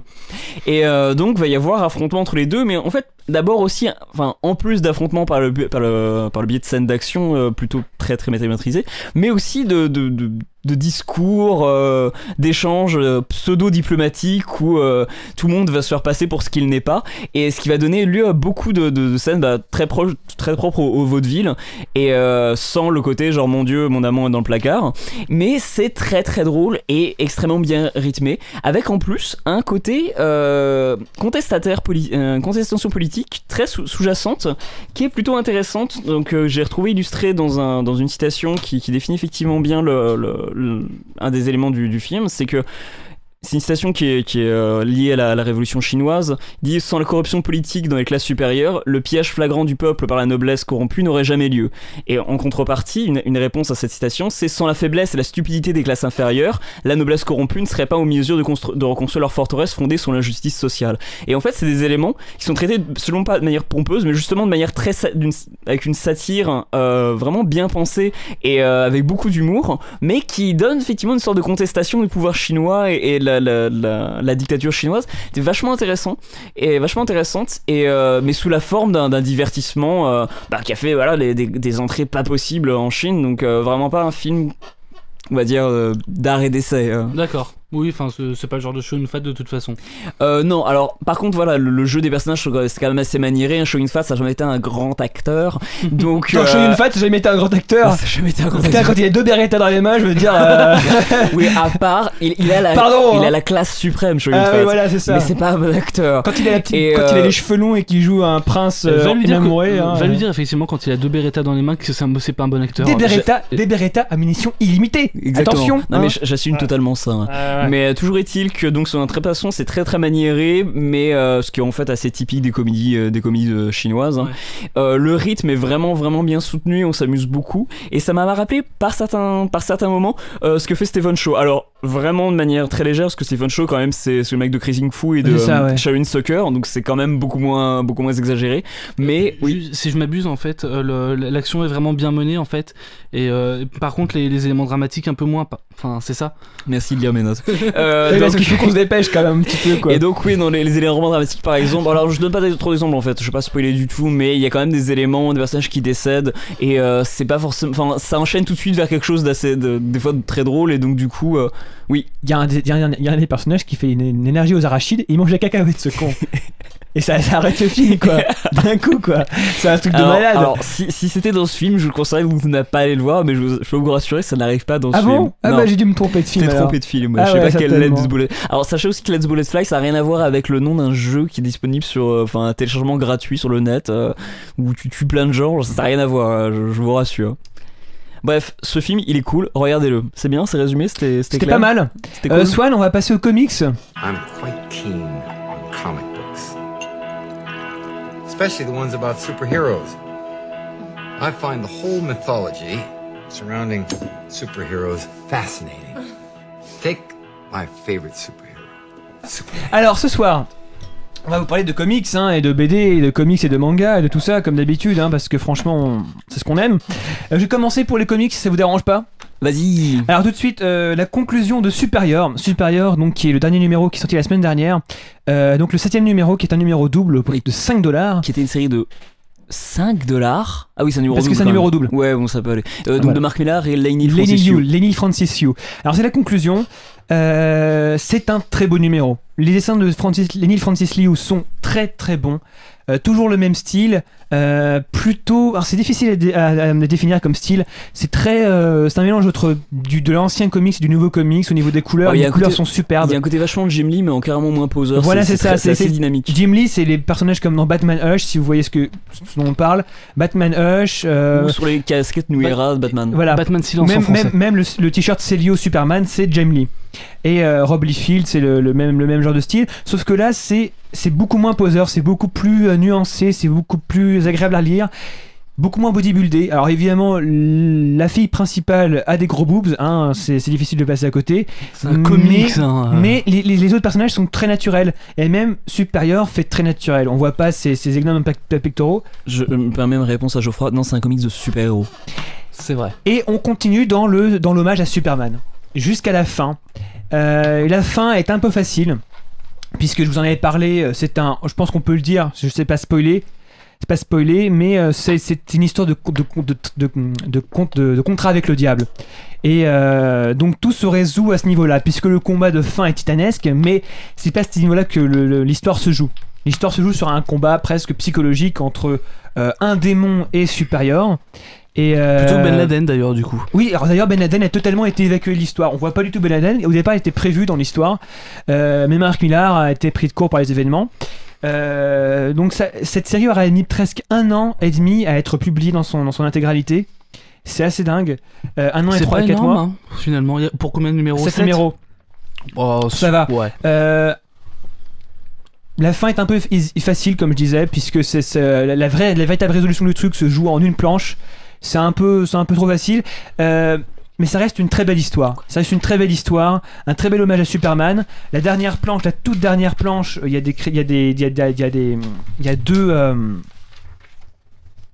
deux dédicaces à Christopher Reeve et à Richard Donner. Christopher Reeve qui a joué Superman et Richard Donner qui a réalisé le premier Superman et une des versions du deuxième. A priori d'ailleurs Superior sortira donc en France en avril, en septembre chez Panini. Chez Panini, ce sera en 2 tomes donc. Oui, normalement, ce sera dans 2 tomes. Et le truc intéressant, c'est qu'après, ça part dans une analyse de comment le monde a perçu l'existence de son seul super-héros. Parce que dans l'univers de Superior a été le seul et l'unique super-héros qui ait jamais existé.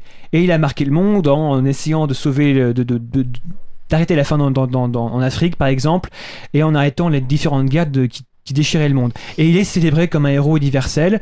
Et les films de super-héros qui existaient avant l'arrivée du super-héros continuent et l'acteur qui jouait le super-héros redevient une espèce de figure publique parce qu'il s'est opposé de lui-même aux méchants, aux vilains. Ouh. Donc en fait, c'est partie d'une histoire c'est vraiment une histoire humaine, c'est une tranche de vie. C'est une tranche de vie. Ça y est, ils l'ont dit. Je l'ai dit. Mais non, mais c'est un récit très humain. C'est pas du tout un récit de super-héros bodybuildé. C'est vraiment presque un récit psychologique, puisque c'est un gamin qui se retrouve avec des pouvoirs. Qu'est-ce que vous feriez avec des pouvoirs de Superman si vous en avez la possibilité? C'est exactement ça. Moi, je sais.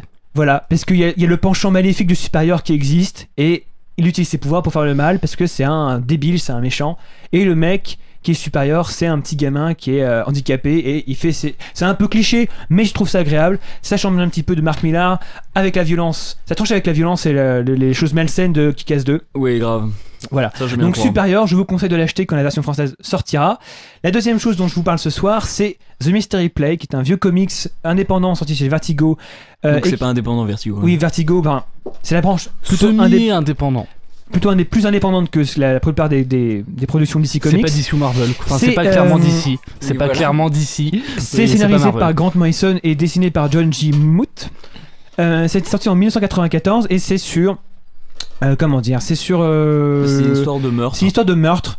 Dieu est mort. Pas le vrai Dieu. L'acteur qui jouait le Dieu dans un mystère. Les mystères, c'est les pièces de théâtre qui sont basées sur la Bible. Voilà. Là, c'est le Mystery Place, c'est le titre. Donc Dieu est mort, il a été tué, et un inspecteur qui vient de Manchester, il me semble, parce que ça se passe dans une petite ville de Grande-Bretagne, arrive. Et en fait, l'enquête va pas tant se dérouler autour du meurtre qu'autour des personnages, et autour des différents personnages, et autour de l'inspecteur. Vous allez très vite vous rendre compte que le véritable point d'interrogation de la plupart des personnages dans ce comics, c'est mais qui est cet homme qui enquête ? C'est Nietzsche. Et Dieu est mort. D'accord. Et ça aussi entre des délires psychédéliques de certains personnages et l'enquête parallèle que fait un journaliste. Ceci dit, on parle de délire psychédélique. Moi, j'ai lu aussi. C'était dans mes souvenirs. C'est pas un délire psychédélique, c'est plus des délires. Enfin, c'était quand même très lisible par rapport non, à, par exemple, à Arkham Asylum. Oui, clairement. Oui. C'est très lisible. C'est très linéaire. Même. Au niveau des styles, c'est très réaliste. C'est très beau. Mais c'est pas aussi déluré que par exemple ce qu'on a dans Arkham Asylum. C'est un style peint en fait. C'est peint exactement. Directement. Il y a on peut faire un petit parallèle dans le sort d'hyperréalisme que fait Alex Ross, mais sans c'est beaucoup moins réaliste que Alex Ross. C'est moins réaliste que Alex Ross. Mais c'est réaliste quand même. Il y a quand même des éléments en commun quoi. Ouais, c'est presque impressionniste. C'est pas impressionniste, mais c'est presque romantique à certains moments au niveau du style. Et tous les personnages ont des histoires et des petits démons intérieurs qui font qu'ils ont. Le changement c'est maintenant. Je vais me dépêcher. Pardon. Voilà. Non, c'est très bien. Alors c'est un peu confus parfois, mais clairement, au final, on se rend compte que c'est pas le meurtre qui est la chose la plus importante. Tous les personnages sont plus glauques les uns que les autres. Ils sont plus malsains les uns que les autres. Et le style joue beaucoup. Le style du dessin joue beaucoup à ça. C'est-à-dire que lorsque certains personnages délirent, les styles changent et on voit des apparitions démoniaques qui arrivent, c'est assez marrant. Donc je vous le recommande. Je pense que c'est pas édité en français malheureusement. Non, pas à ma connaissance. Vous devez pouvoir le trouver chez Pulps ou Arkham, même chez Album, sans problème. Je pense que c'est très souvent réédité. Ouais. C'est un des premiers. C'est de l'aquarelle, hein, c'est très beau quand même. C'est très beau. Hein. C'est tout en aquarelle très très fine. C'est magnifique. C'est très très bien écrit. C'est un des premiers travaux après Kill Your Boyfriend. Je sais plus où est-ce qu'il se place. Faudrait que quand j'aurai fini de lire le bouquin de Morrison, on fera un dossier sur Morrison. Clairement. Et on organisera un petit peu de son travail. Oui, moi aussi, il faut que je le lise d'ailleurs. Oui, moi aussi. Cool, ouais. Voilà. On a tous les trois en plus le Super Gods, c'est ça? Moi je l'ai. Ouais, bah voilà. Moi je l'ai pas lu encore. Mais on l'a tous. Donc on passe à la suite. À la suite. Et donc je vais encore parler. Encore The Goon. Goon. Ok. Donc c'est The Goon aujourd'hui. The Goon, bref. Donc The Goon de Eric Powell, une série qui est publiée chez Dark Horse. Donc c'est écrit, dessiné et créé par Eric Powell. Ça sort en français chez Delcourt, une très belle édition, bonne collaboration entre Eric Powell et Delcourt, donc vraiment une édition française de qualité. Et le style plutôt entre le comédie et la fantastique et un petit peu l'action, même assez souvent, ça se fout bien sur la gueule. Mais c'est surtout une série comique. Donc, toujours est-il que The Goon, qu'est-ce que c'est ? C'est l'histoire d'un type qui est un gros mec musclé avec un bon look de brigand, on va dire, de bandit, qui contrebandier même presque, peut-être, un côté oui. contrebandier, un côté vaurien, un peu comme Han Solo, tout ça. Ça va aller. C'est pas faux. Donc un bon petit, mais qui est un mafieux, hein, qui est donc d'un caractère débonnaire, pragmatique et doté d'une ingéniosité, d'un courage sans pareil, mais absolument pas avec le côté héroïque et puisque de toute façon, comme c'est un mafieux, il fait payer la ville pour sa protection. Et ce brave bonhomme est vachement souvent, très très souvent opposé à différentes menaces comme des zombies ou tout autre monstre qu'on pourrait avoir trouvé dans le catalogue des films de la Hammer, mais le tout détourné d'une manière plutôt comique. Par exemple, quand il est opposé dans un des premiers numéros à un scientifique fou, ce scientifique fou va être libéré de la prison, mais où il avait été emprisonné parce que il avait tenté de transformer tous les habitants de la ville en poissons, en partant du principe que la vie aquatique était beaucoup plus pratique et beaucoup plus avantageuse pour les habitants. Ce que je trouve très fort quand même avec les histoires, enfin les œuvres que nous chronique Mathieu, c'est que ça soit en film, en série ou en comics, il pourrait nous raconter n'importe quoi, les histoires les plus dingues du monde, on y croirait, et parce que c'est le truc que chronique Mathieu. D'ailleurs, voilà. Mathieu, c'est pourquoi la fin du monde ? Je sais pas. Attends, mais The Goon le sait peut-être, puisque par exemple il avait fait un numéro qui a été massivement censuré. Enfin, Eric Powell a fait un numéro qui était massivement censuré, qui avait dû être vendu sous plastique, avec une couverture où il était marqué un grand message d'avertissement si vous êtes facilement choqué ou si vous êtes d'une religion quelconque, n'ouvrez pas ce comics. Il imposait d'ailleurs enfin je l'ai vu, c'est très impressionnant, on dirait un paquet de tabac mais en plus grand. Oui, voilà, oui, c'était imposé. Mais c'était aussi une manière de se foutre de la gueule du monde, puisque là, l'épisode en question s'appelait Satan's Sodomy Baby. Donc, alors, pour information, l'histoire de The Goon, généralement, ça se résout en un seul numéro. Il y a du fil rouge de temps en temps, mais il y a aussi des histoires vraiment. Par exemple, il y a le numéro, enfin, le volume Chinatown, qui était paru en un seul volume relié, et qui était une histoire complète qui racontait des éléments cachés sur la jeunesse de The Goon. Et juste pour revenir à la fin du monde, il prévoit bien que c'est le 21 décembre 2012, c'est ça ? De rien péremptoire. Hein. Peut-être. Point Maya. Donc du coup, Satan's Sodomy Baby, par contre, un numéro que vous aurez du mal à trouver en version reliée, je crois, parce que normalement il devait pas être réédité, et qui racontait donc la conception du fils de Satan, issu des fesses d'un redneck qui avait été violé par Belzébuth, pendant que ce redneck se tapait un cochon. Et donc par la suite, un threesome donc. Voilà. Et donc The Goon va se charger de protéger ce jeune bambin. Et je ne dis rien sur la conclusion de l'histoire, mais les dernières pages montraient l'acolyte de The Goon, donc je sais plus comment il s'appelle, mais protestant en disant genre mais qu'est-ce qui se passe, on a vu plein de bites pendant ce numéro, c'est pas possible, faut montrer des nichons. Et donc il forçait Eric Powell à dessiner des nichons en gros plan, et genre il disait genre plus près, et donc ça se dessinait encore plus près, et genre et la dernière case c'était et à ce moment-là et imaginez qu'en ce moment-là un type qui est un nerd qui adore les seins dessinés est en train de se masturber dans sa chambre, et genre ça se finissait sur cette note là. C'était tellement génial. Est-ce qu'il y a du cum swap ou des trucs comme ça? Non, absolument pas. Non, ça reste propre. Cum swap. Ah ouais, je t'expliquerai. D'accord. On ira à la plage. Mais non, The Goon en fait, généralement ça tente pas sur ce genre d'humour. C'est plutôt un humour donc plutôt parodique, qui se fout de la gueule des rednecks, des abrutis, des fois des hommes politiques, des fois un peu des capitalistes comme dans le dernier numéro. C'est une série qui cherche pas la controverse, mais qui était toujours très drôle, avec des personnages vraiment géniaux. Le personnage de The Goon est incroyable, malgré le fait que son physique ne donne pas du tout l'impression d'un type avec une psychologie très intéressante. Au final, c'est un type que j'adorerais avoir dans la vie, même si on serait sûrement pas potes parce qu'il se foutrait de ma gueule tout le temps. Mais Eric Powell est un artiste vraiment incroyable, et je vous encourage vraiment, mais très très fortement, si vous connaissez pas déjà cette série, à vous y intéresser. C'est une des meilleures choses qui paraît régulièrement chez Dark Horse. Merci bien. Fais un choix entre les trois là qu'on t'a donné. Entre Perrier, Coca ou Coca Cherry. Je prends le Coca Cherry bien sûr. D'accord. Buvez du Coca Cherry ou du Dr Pepper parce que c'est des chiens. Coca pour moi. Si vous allez à Breakfast in America, achetez du Dr Pepper, ça coûte moins cher que le Coca. C'est cool. On passe à la suite. Là, c'est encore moi. Il reste Prophète. Deux comics. Alors un seul. Alors pour Prophète, on va regarder. Alors avant de parler de Prophète, je vais présenter déjà le personnage Prophète avant qu'il n'existe sous la forme qu'on connaît. Donc Prophète, c'est un personnage qui a été créé par Rob Liefeld, donc qui est l'auteur qui a été à l'origine de personnages comme Cable ou l'équipe X-Force, et qui a dessiné beaucoup de personnages extrêmement bodybuildés, même plus que bodybuildés, genre vraiment des personnages que même les bodybuilders les plus extrêmes regardent en disant mais c'est pas possible, j'ai honte. Et des personnages qui ont souvent aussi beaucoup de comment dire. En fait, ils ont plus de dents que la moyenne. Des fois, ils en ont même 127 ou 350. Ils serrent beaucoup les dents. C'est aussi le dessinateur qui est à l'origine des dessins de Captain America où on a l'impression qu'il a des gros nichons. Ah oui, il est génial ce dessin. Donc, le passage de Prophète était non pas dessiné par Rob Liefeld, mais par Stephen Platt. Je vais montrer à mes corélégionnaires le dessin de Stephen Platt et je leur demander leur avis sur le dessin de Stephen Platt.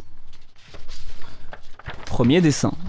Oh mon dieu, qu'est-ce que c'est moche! Ah, moi j'aime bien, ça fait très années 70. Non, plus années 90, Jim Lee. Est-ce que vous trouvez pas qu'il y a beaucoup de lignes? Il y a beaucoup de choses en général, de toute façon, il y a trop C'est un peu chargé. C'est très détaillé, c'est très chargé, c'est lisible. Qu'est-ce que vous pensez des muscles des personnages? C'est comme Jim Lee, c'est poseur, c'est trop. Mais est-ce que t'as pas l'impression que genre il y a plus de veines qu'il ne devrait y en avoir sur des bras? Genre sur oui, le il y a dessin J'ai l'impression derrière. qu'il y a même plus de muscles qu'il devrait y en avoir. Oui, je pense aussi, là. Je pense que c'est un peu comme la. Ouais. Est-ce que vous pensez qu'on peut décemment utiliser des armes comme celles qu'ils utilisent? Genre le flingue qui Oui, fait mais genre, ça, Ah, mais ça, il faut, ça. Non, mais alors, c'est ça, un autre problème. ça, c'est un gros problème. Ça, C'est pas le style graphique, Oh ça. Mais Ça, parlez, quoi. On parle à deux.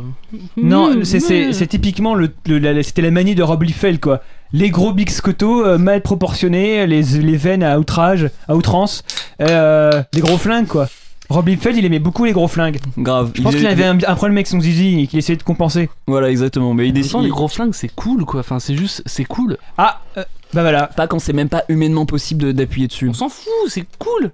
Oui, C'est alors. une BD, Je pense tu te fais plaisir. je pense que Geoffrey, Alors, c'est de nous faire passer un message. Effectivement, on peut tout à fait défendre ce genre de choses. Sauf que bon, le problème. T'es le premier à le faire en plus, je sais plus dans quoi on avait parlé. C'est Et t'avais essayé tout à fait vrai. Mais un des gros problèmes de Liefeld, c'est par exemple, il dessine pas les pieds, il sait pas les Il dessiner. sait pas les dessiner, ouais. Le mec est payé pour dessiner, il sait Non, pas mais bien dessiner les dessins sont moches, mais faire des gros flingues après c'est cool. Oui, c'est vrai. C'est Mais juste que pourquoi c'est. on parle c'est tant de gros outrancier. flingues? Il y a vraiment une Pourquoi- obsession du gros flingue, quoi. Et pourquoi, c'est, pourquoi on parle autant de gros flingues? Parce que en fait, dans Prophet, la nouvelle série qui reprend à partir du numéro donc 21, là où s'était arrêté il y a bien longtemps la première série, et ben on reprend avec un style totalement différent et il y a plus de gros flingues. C'est ouf. En fait, Prophet, C'est totalement différent. C'est maintenant scénarisé par Brandon Graham qui a créé King City et qui d'ailleurs sera bientôt réédité chez Image Comics, et qui est dessiné par Simon Roy qui avait dessiné, scénarisé. C'est très indépendant comme dessin, ça fait Ouais, très c'est indépendant. de l'indépendant. C'est très européen, ouais. Et ça fait très Metal Hurlant, genre Moebius. Moebius, ouais, carrément. Qui avait fait. Très lincal un peu. Ouais, exactement. Qui avait fait Jan's Atomic Heart, qui est une très bonne histoire. Je vous conseille vraiment de commander si vous la trouvez sur le net. Elle est vraiment. Quel truand, ce mec, quoi. C'est un bon putain une bonne petite histoire en un seul volume. Les créatures sont magnifiques. Ouais. Les Il y a- créatures sont tellement bizarres. Alors, mais, on va parler un peu du scénario justement. Donc, c'est un truc qui vient de sortir, c'est à 2,99 et donc, vous avez pas besoin de savoir ce que faisait le message de John Prophet avant. Vous avez vraiment rien à foutre de tout ça. Ça reprend donc avec John Prophet quand même qui débarque sur la planète Terre, mais une planète Terre peuplée d'animaux mutés qui ont évolué dans des directions incroyables, et Ouais. donc on a des animaux qui ressemblent effectivement à des créatures de Moebius, genre comme dans l'Incal. Particulièrement, il y a des loups qui ont une espèce de cerveau qui leur a poussé au niveau du cou, Ouais. qui sont bizarres parce qu'ils ont une mâchoire qui s'ouvre dans plusieurs directions. Et ce qui est Des génial, mandibules presque. c'est qu'on découvre ça genre case par case. C'est décrit de manière très sommaire, mais le dessin était tellement bien fait, l'univers était tellement maîtrisé qu'on accepte d'une très facilement le fait que on est dans ce monde-là, d'une, et de deux, les passages sont réels. Enfin, donnent vraiment l'impression d'être réels, de vivre dans la page. Et c'est vraiment très étrange. Enfin, ça se passe dans quel monde? Ça se passe sur Terre? C'est censé se passer sur Terre, ouais. Parce qu'il y a des images, on a l'impression effectivement de voir des, je sais pas, des Mayas un peu. Enfin, tu nous as montré donc deux images. On a eu l'impression de voir des Mayas et l'autre on voit un prêtre, par exemple. Alors oui, Et, non, et un monde ça, moderne. ça c'est dans Prophète, le truc d'avant. Ça, c'était avant ça. D'accord. Geoffroy, Donc, t'es pas. Mais c'est dans la t'es continuité au niveau du scénario. Alors en partie oui, mais il n'y a pas besoin d'avoir lu ce qui était avant. Donc je te montre maintenant qu'est-ce que c'est.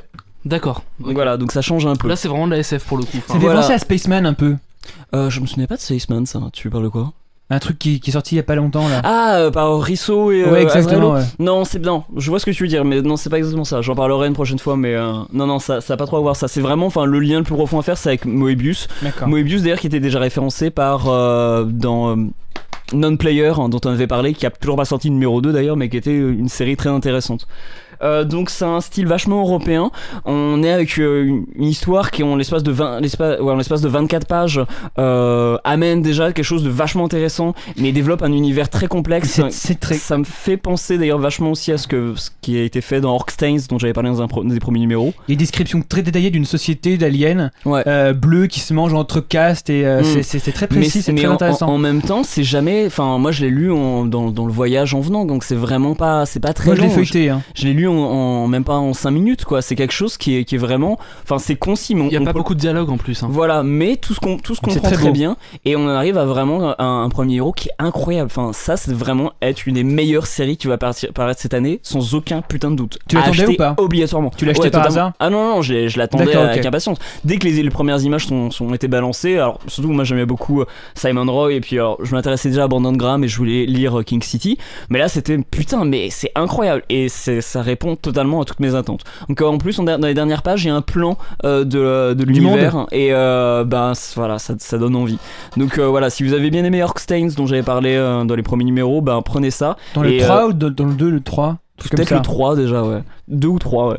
En tout cas, c'est une des meilleures choses qui est parue cette année. Allez-y, direct. Oui, je vous le recommande aussi. On va passer aux séries télé? Non, il nous reste une dernière qu'on va faire très rapidement. C'est ça, History of Violence. Oui, très rapidement. Ah, bien sûr, oui.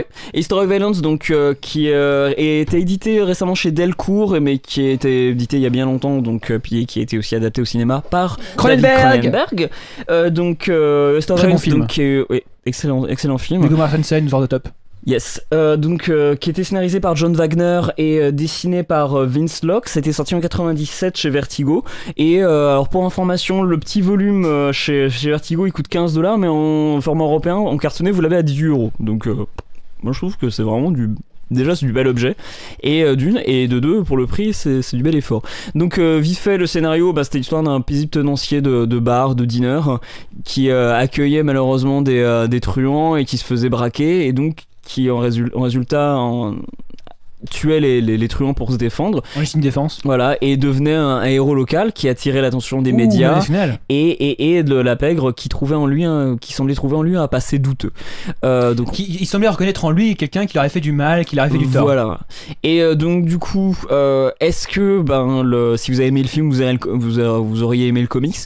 Oui et non. Il y a beaucoup de différences. Il y a beaucoup de différences. Bon, le graphisme est quand même assez particulier. C'est un dessin assez haché. Assez haché. On voit quand il y a de l'obscurité, genre on voit bien les traces de craie de crayon. C'est pas des trames très propres. Voilà, mais c'est assez intéressant, c'est un style plutôt agréable. Il y a beaucoup d'éléments qui changent. C'est pas forcément très très dynamique quand il y a justement des affrontements, et il y en a beaucoup plus que dans le film de Cronenberg. Il n'y a pas de scène de sexe comme il y avait dans le film de Cronenberg, où les deux scènes de sexe c'était vraiment essentiel dans le développement du personnage et dans le développement de l'histoire. Ne serait-ce que la comparaison entre les deux scènes, justement, on comprend l'évolution des personnages. Exactement, c'était vraiment ça. Et là, elles sont pas du tout c'est des ajouts qui avaient été faits par Cronenberg dans l'adaptation, puisque de toute façon, c'est des choses qu'il utilise assez fréquemment. Il n'y a pas vraiment de traitement psychologique des personnages, on se retrouve plus avec une évolution du scénario vers quelque chose d'assez violent, la conclusion étant quand même plutôt dure. Je dirais pas c'est du polar, c'est même pas du thriller, c'est une action action polar, mais BD noir un peu. Voilà, on va dire ça comme ça, c'est plutôt juste. Et si vous avez aimé le film, ça peut être intéressant pour vous de faire la comparaison avec le comics. C'est pas forcément quelque chose que je recommande fortement, mais c'était plutôt sympathique. Donc c'est pour les amateurs de polar et d'ambiance assez violente. C'est pas mineur, mais c'est pas non plus majeur. Exactement, voilà, c'est moyen, c'est dispensable mais intéressant. Mais c'est mieux Sherlock Holmes. Le film, oui. Ouais. Et tout de suite on passe aux séries pour de vrai, là, Swan. Vas-y, pousse le bouchon, mec. I don't watch TV. Yeah, but you are aware that there's an invention called television, and on this invention they show shows, right? Yeah. Well, the way they pick TV shows is they make one show. That show's called a pilot. Then they show that one show to the people who pick shows, and on the strength of that one show, they decide if they want to make more shows. Some get chosen and become television programs. Some don't. Become nothing. She started one of the ones that became nothing. Et ce soir, on va parler de 2 séries, à savoir Tiger and Bunny et Welcome to the NHK. Alors ça change d'ailleurs, pour une fois on fait 2 séries, on va les faire assez rapidement du coup. Ouais. Juste avant ça, juste petite mention, parce qu'on en parlera beaucoup plus, mais la série Sherlock anglaise, donc diffusée par la BBC, vient de finir, et nom de Dieu, c'est le meilleur truc qui a été diffusé encore cette année. Ce sera peut-être sûrement un des meilleurs trucs qui sera diffusé cette année. Si vous n'avez pas regardé, matez ça tout de suite. Alors Jason Statham, comment il est dedans, Jason Statham? Alors il est plutôt bon, parce qu'en fait on le voit pas. C'est ça. Je peux pas t'amener de dire ça. Non. Putain, essaie de suivre Swan, quoi. Non, il est pas caché. Genre un caméo, quoi, comme un caméo de Swan. Un caméo de Jason Statham. Non, Alors, Mathieu. Benedict Cumberbatch for the win. Donc Tiger and Bunny, donc j'en avais parlé dans mon top du numéro précédent en disant c'était une série sympa. La question, est-ce que le tigre mange le lapin? Et Swan n'avait pas compris d'ailleurs, il avait écrit what the fuck sur le document. Et ben, sur la Tiger and réponse Bunny. à Swan.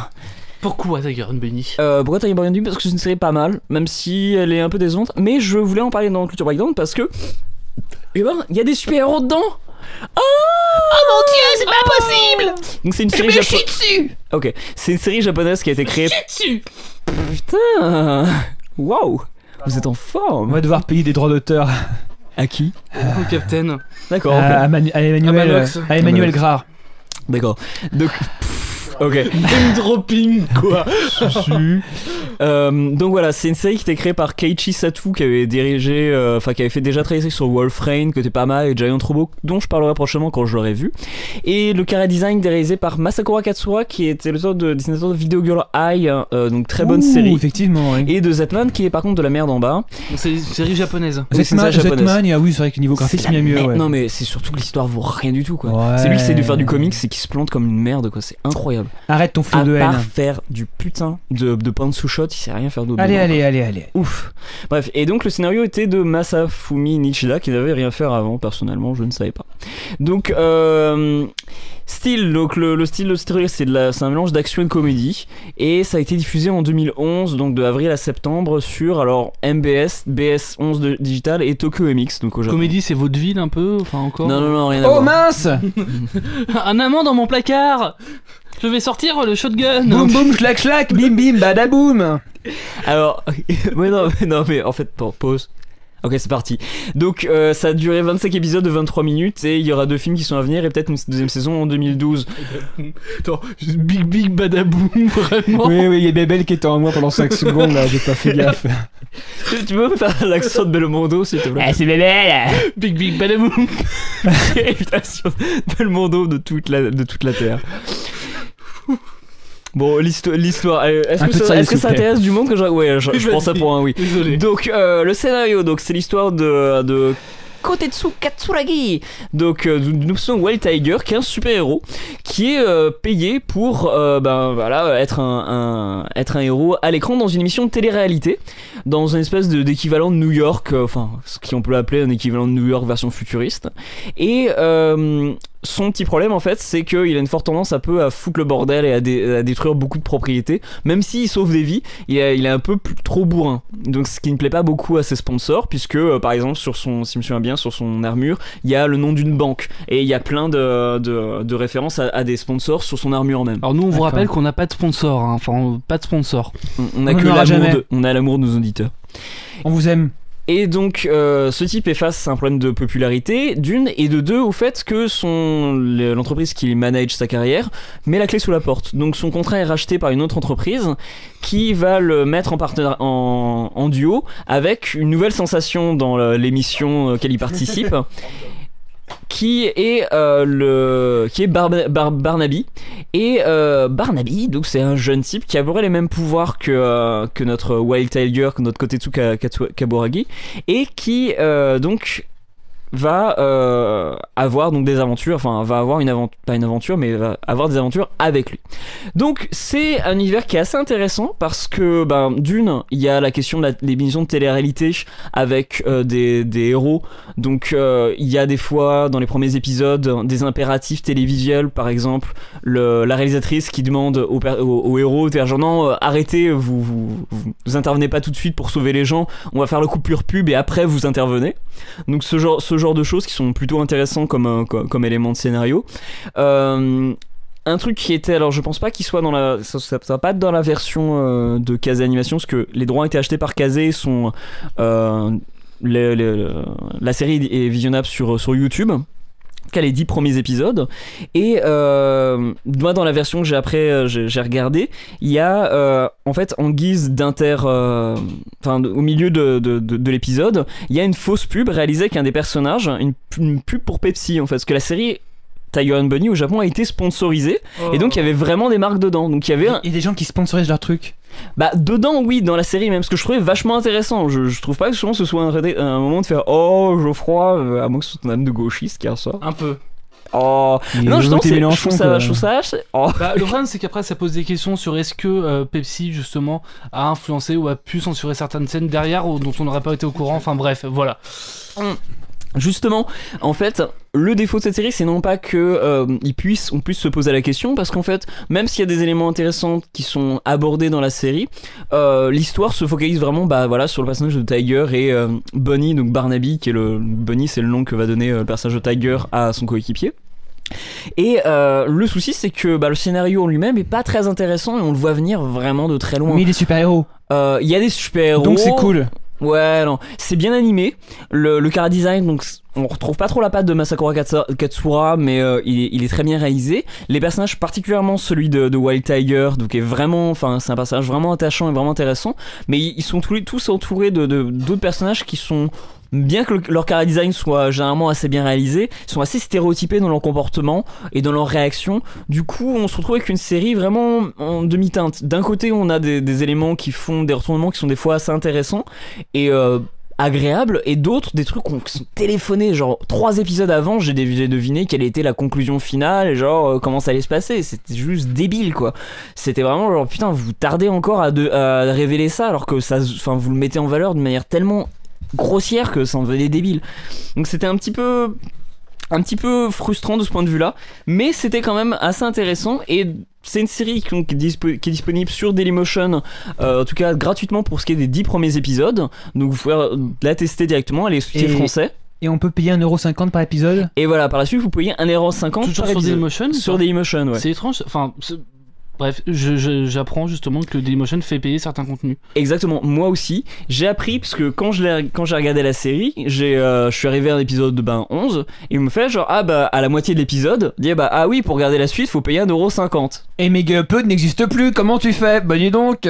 Non, j'utilise BitTorrent. Mais en fait, je vais justement expliquer mon point de vue.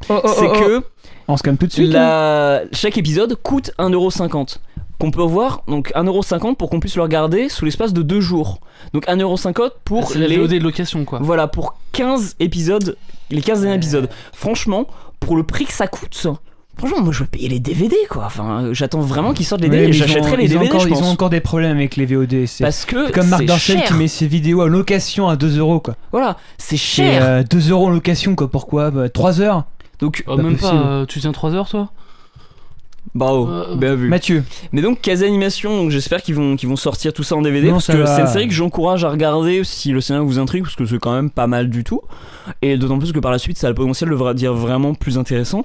Mais pour le système de diffusion qui est actuellement, je trouve qu'il y a un petit coup de gueule à passer, disant mais qu'est-ce que vous faites, quoi. Enfin, si vous pensez que les gens vont payer genre 15€ pour regarder des épisodes qu'ils pourront même pas garder, genre même pas les télécharger, qu'ils pourront regarder en streaming, qu'ils pourront même pas regarder par la suite en streaming. C'est indécent comme prix, 1,50€ par épisode. Donc voilà, on passe du coup à la suite. Donc le dernier, c'est encore toi, je crois. Welcome to the NHK. Promis, la prochaine fois, on travaillera tous un peu plus. Oui, parce que en fait, on a eu une semaine un peu chargée. On n'a pas pu trop se consacrer à nos passions cette semaine. On est désolé, mais à culpa. On s'est consacré à nos poissons. Alors, oui, alors NHK Nyokuso, effectivement, c'est le nom le nom japonais de la série. Donc je sais qu'il y a des gens là, je citais sur le chat quelqu'un qui citait le nom de la série originale. T'es vraiment très mauvais ce soir, Geoffroy. Ah mais je suis une merde ce soir. J'ai des fous rires et tout. Enfin non, c'est ridicule. Bref. T'es vraiment pourquoi tu coupes Mathieu comme ça? C'est dégueulasse. Excuse-moi, Mathieu, c'est dégueulasse. On serait Geoffroy, c'est dégueulasse. Voilà. Arrête de lécher Xavier. C'est dégueulasse. De quoi vous parlez? C'est pas grave. Donc, Welcome to the NHK, c'est à la base un roman de Tatsuhiko Takimoto qui ensuite. qui ensuite. Je veux pas savoir pourquoi t'es mouillé. Allez, pas d'image mentale. Qui a été donc ensuite adapté en manga par. Toujours par son scénario de Takemoto, donc, et dessiné par Kendi Owa, qui a dessiné aussi la série Goth, qui je crois est paru en français, qui était pas ouf hein, au niveau dessin, un petit peu stéréotypé. Donc là, c'est encore du japonais. Oui, voilà. Et ça a été adapté en série animée par le studio Gonzo, à qui on doit des choses comme Full Metal Panic, qui était une putain de bonne série, et Afro Samurai, Oh, Afro Samurai, génial. J'attendais la. Afro Samurai Shampoo ou... Non, Afro Samurai tout court. Afro Samurai avec Samuel L. Jackson. Non, c'était Samuel L. Jackson Samuel qui faisait la voix. Samuel Jackson, Oh ouais. putain. Alors, j'ai pas vu, mais c'est vrai que La bande son était géniale. C'était pas New Japes qui faisait la bande son? Non, des mecs du Wantang. D'accord, ok. Ah oui, c'était Reza. Ouais, New Japes c'était sur Samurai Champloo. Donc c'est un petit mélange entre du drame et de la comédie, mais surtout en fait quand même du drame plus que de la comédie. Et c'est ce qui en fait une série assez intéressante, bien que pas si passionnante que ça. Elle a été diffusée en 2006, de juillet à décembre 2006, et ça dure 24 épisodes de 22 minutes chacun, en sachant que ce qui était, je trouve, pas mal, je pense que beaucoup de séries japonaises le font aussi, mais c'était quand même assez notable pour cette série, que la diffusion en fait, enfin le développement de la série suivait bien le rythme de diffusion, c'est-à-dire qu'à la fin de la série on arrive vraiment à l'hiver, il y a, la neige tombe et voilà, c'était vraiment le mois de décembre, donc ça c'était une touche plutôt agréable. Toujours est-il que ça ne nous en dit pas beaucoup sur le scénario, et le scénario c'est quoi donc? Eh ben l'histoire c'est celle de Sato Tatsuhiro, qui est un jeune homme qui est un hikikomori. Alors j'avais pas tilté, mais c'est Full Metal Panic? Non. C'est par le même mec de Full Metal Panic? Non, c'est même studio Full Metal Panic. Ah d'accord, parce que Panic. Full Metal Panic c'était plein de boobs quand même, si je me trompe pas. Ouais, mais c'est surtout rigolo. D'accord, ok. Bon, donc Alors, voilà. Juste avant, t'as sorti un terme que j'ai pas compris. Hikikomori. C'est-à-dire? Xavier, c'est ce que c'est qu'un hikikomori? Ok. Alors en fait, tout le monde parle des otaku et dit genre, oh putain, les otaku c'est ouf, les gens ils vivent tout seuls chez eux et genre ils sont reclus. Bah en fait, il y a pire que les otaku, il y a les hikikomori. C'est le fanservice? Non, c'est pas ce genre de truc? Non, les hikikomori en fait c'est un symptôme de repli sur soi. Le terme otaku, c'est la personne dans intérieur. Enfin, non, je le traduis mal, mais en gros, c'est la sociale ultime, quoi. Oui, la hikikomori, c'est la sociale ultime. L'otaku, c'est le passionné un peu trop passionné, donc l'équivalent en fait du nerd dans le vocabulaire américain. Mais l'hikikomori, c'est vraiment. C'est un sociopathe. Ah oui, totalement. Enfin, il y a 2 ans, il y avait un hikikomori qui avait trucidé sa famille parce que. C'est un sociopathe. Il vivait. Alors, c'est pas le cas de tous les hikikomori. Et justement, cette série-là, c'est un type qui est un hikikomori léger, puisqu'il arrive quand même à sortir le soir et à parler avec des gens, mais qui a un problème vraiment de repli sur lui-même. Et Welcome to the NHK, alors que le NHK c'est le nom du réseau télévisuel japonais. Là en l'occurrence ça désigne essentiellement une conspiration mondiale qui amènerait à la création des hikikomori. D'accord. Donc selon quoi imagine le personnage principal qui imagine en fait qu'il est sous le coup d'une sorte de conspiration. Cette conspiration, moi qui pensais en voyant le scénario qu'elle serait vraiment très présente, elle est assez légèrement présente dans le scénario finalement, puisque on traite surtout du développement du personnage en tant que hikikomori par rapport à une jeune femme, donc une jeune fille dont il fait la rencontre totalement par hasard, parce qu'elle accompagne une personne plus âgée qui distribue des dépliants sur la région chrétienne, et il va faire sa rencontre, va la retrouver, et ensemble en fait elle va l'inciter à rejoindre un programme de sa propre création qui réussirait à le faire sortir de son statut d'hikikomori.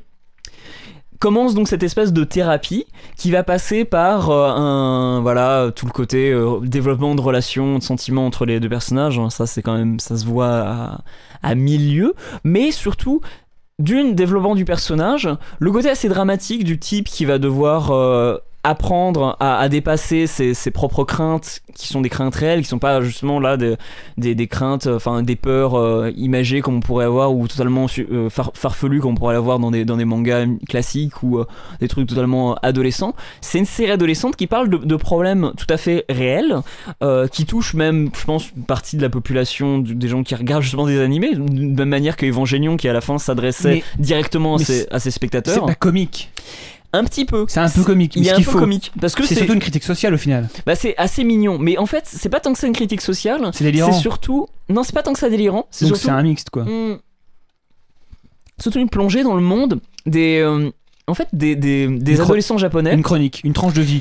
Non, c'est pas une tranche de vie. Non, tant qu'à faire. Hein, mais en fait, on va découvrir certaines caractéristiques du monde pas des otaku, mais des nerds japonais. Non, des trucs parce qu'en fait, avec son voisin.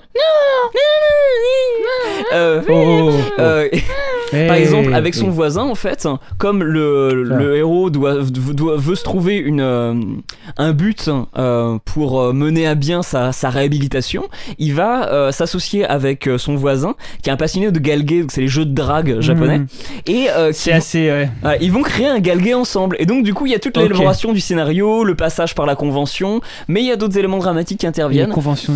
Ouais, les conventions japonaises. Donc et il y a aussi un passage dans un univers de jeux vidéo de Rec Fantasy. Donc ça exploite bien toutes les ressources de l'animé pour au niveau graphique, au niveau peut-être pas éléments farfelus, mais éléments un petit peu étranges et bigarrés, mais toujours est-il, et dans les réactions des personnages, mais toujours est-il que ça reste quand même une série dramatique. Et en soi, je trouve que c'est assez original pour un animé, pas un genre, mais domaine dont il imagine assez peu ce genre d'histoire, d'aborder et de traiter cette thématique et de cette façon-là. Ceci dit, même si l'histoire est intéressante et les personnages tout de même plutôt bien développé, et l'animation est de qualité, l'histoire est pas très passionnante. Il y a Barberousse qui dit sur le chat, c'est vraiment sympa comme série mais sans plus. Dans un autre genre il faut voir Gen Chicken. Alors, Gen Chicken, tu connais ou... Non du tout, je connais pas du tout. D'accord. Ce sera à se renseigner dessus. Je pense pas que ça se prononce comme ça en fait. Gen Chicken. Sûrement Gen Chicken. Mais voilà, Welcome to the NHK, c'est une série qui mérite d'être mentionnée parce que voilà, c'est un sujet original, c'est un traitement un peu original. C'est pas canon comme genre de truc, c'est pas le truc qu'on remarque souvent. Exactement, voilà. C'est pas plus mal, enfin... Mais tu me dis, pourtant ça me fait penser vraiment à une chronique sociale. Enfin, si on parle beaucoup de gens en mal-être comme ça et qu'on montre ce qu'ils font dans la vie, c'est une tranche de vie quoi, vraiment. Non stop, on peut être sérieux aussi ici hein. J'aimerais bien un peu parfois. Je suis pas trop d'accord pour dire que c'est une chronique sociale en fait. Je suis pas trop d'accord pour dire qu'on peut être sérieux ici. Non, si on peut être sérieux des fois. D'accord. On sait tous que t'es en descente d'acide, Geoffroy. C'est clair. Le Figaro, tout ça. On sait comment ça marche.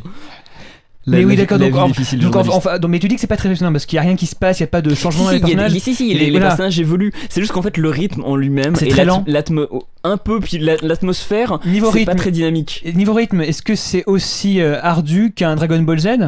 Non, quand même pas. Avec des mecs qui chargent leur caille pendant des épisodes. Non, l'histoire évolue bien. C'est juste que à regarder, c'est pas trépidant. D'accord, ok. Je sais pas, genre il y a pas d'épisode où à la fin je me disais genre oh putain j'ai trop envie de savoir ce que c'est. Genre je regardais parce que j'étais bien sur l'atmosphère du truc, mais ça m'a pas passionné et j'ai mis un peu de temps à la regarder en entier.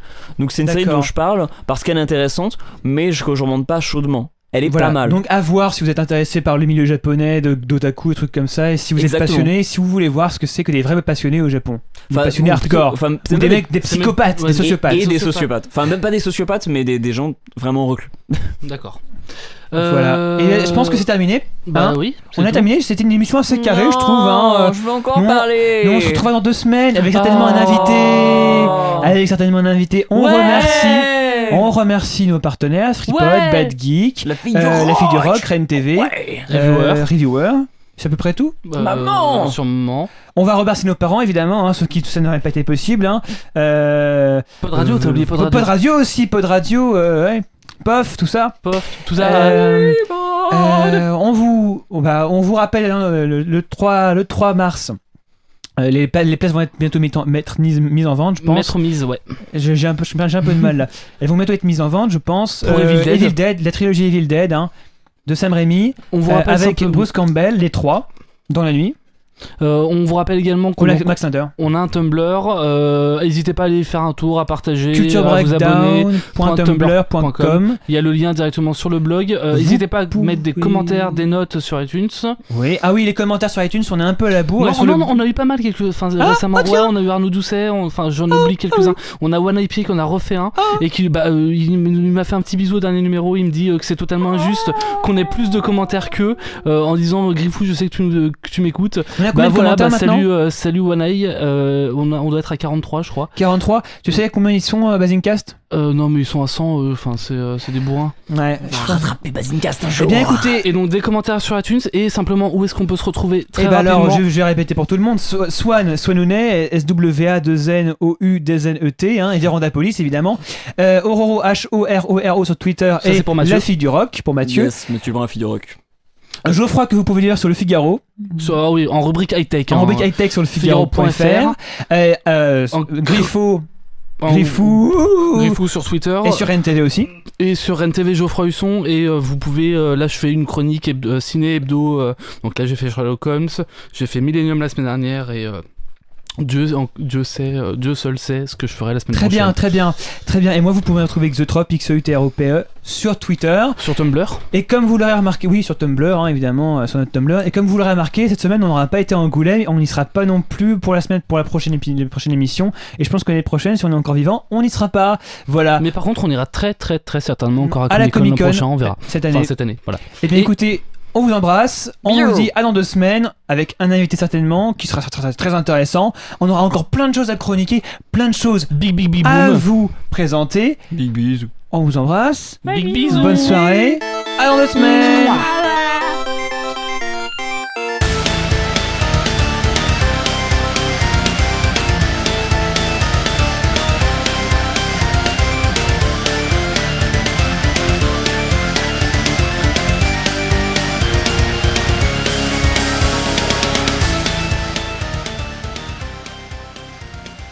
Arrêtez de vous reproduire.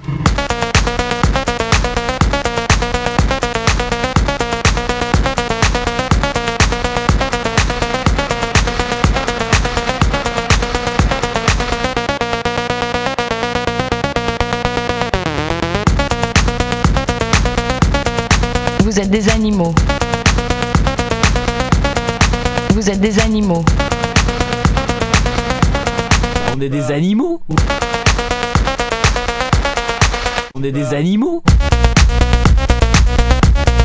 Vous êtes des animaux. On est des animaux.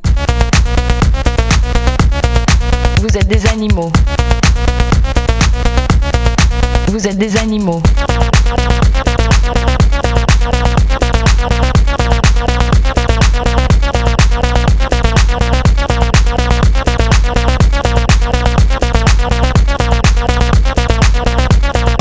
Vous allez crever. Faut arrêter. Hein. On est en off là, on peut le dire, on n'a pas du tout.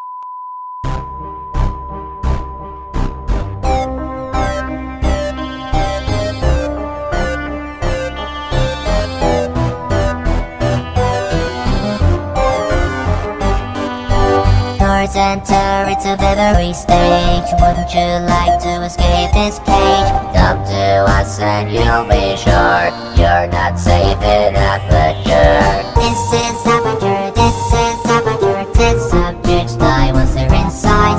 This is Aperture, everybody hit the floor. Take a seat to the neurotoxin makes you die. It's not safe, we are sure you're not safe in Aperture. I am the one that's keeping you alive. Cause, you know, it's bloody hard to survive. I am the one that wants to test. Maybe at the end I'll let you rest. This is Aperture, this is Aperture. Aperture, Aperture, Aperture, Aperture. You're not safe in this place. All of us warn you of the big white face. You are safe, don't you struggle now. Don't you want your nice big cake? Down that corridor, run into the exit door. She is waiting there to grab and kill you. Run, this is Aperture, white and grey. Slightly blue. Want some cake? Well, none for you.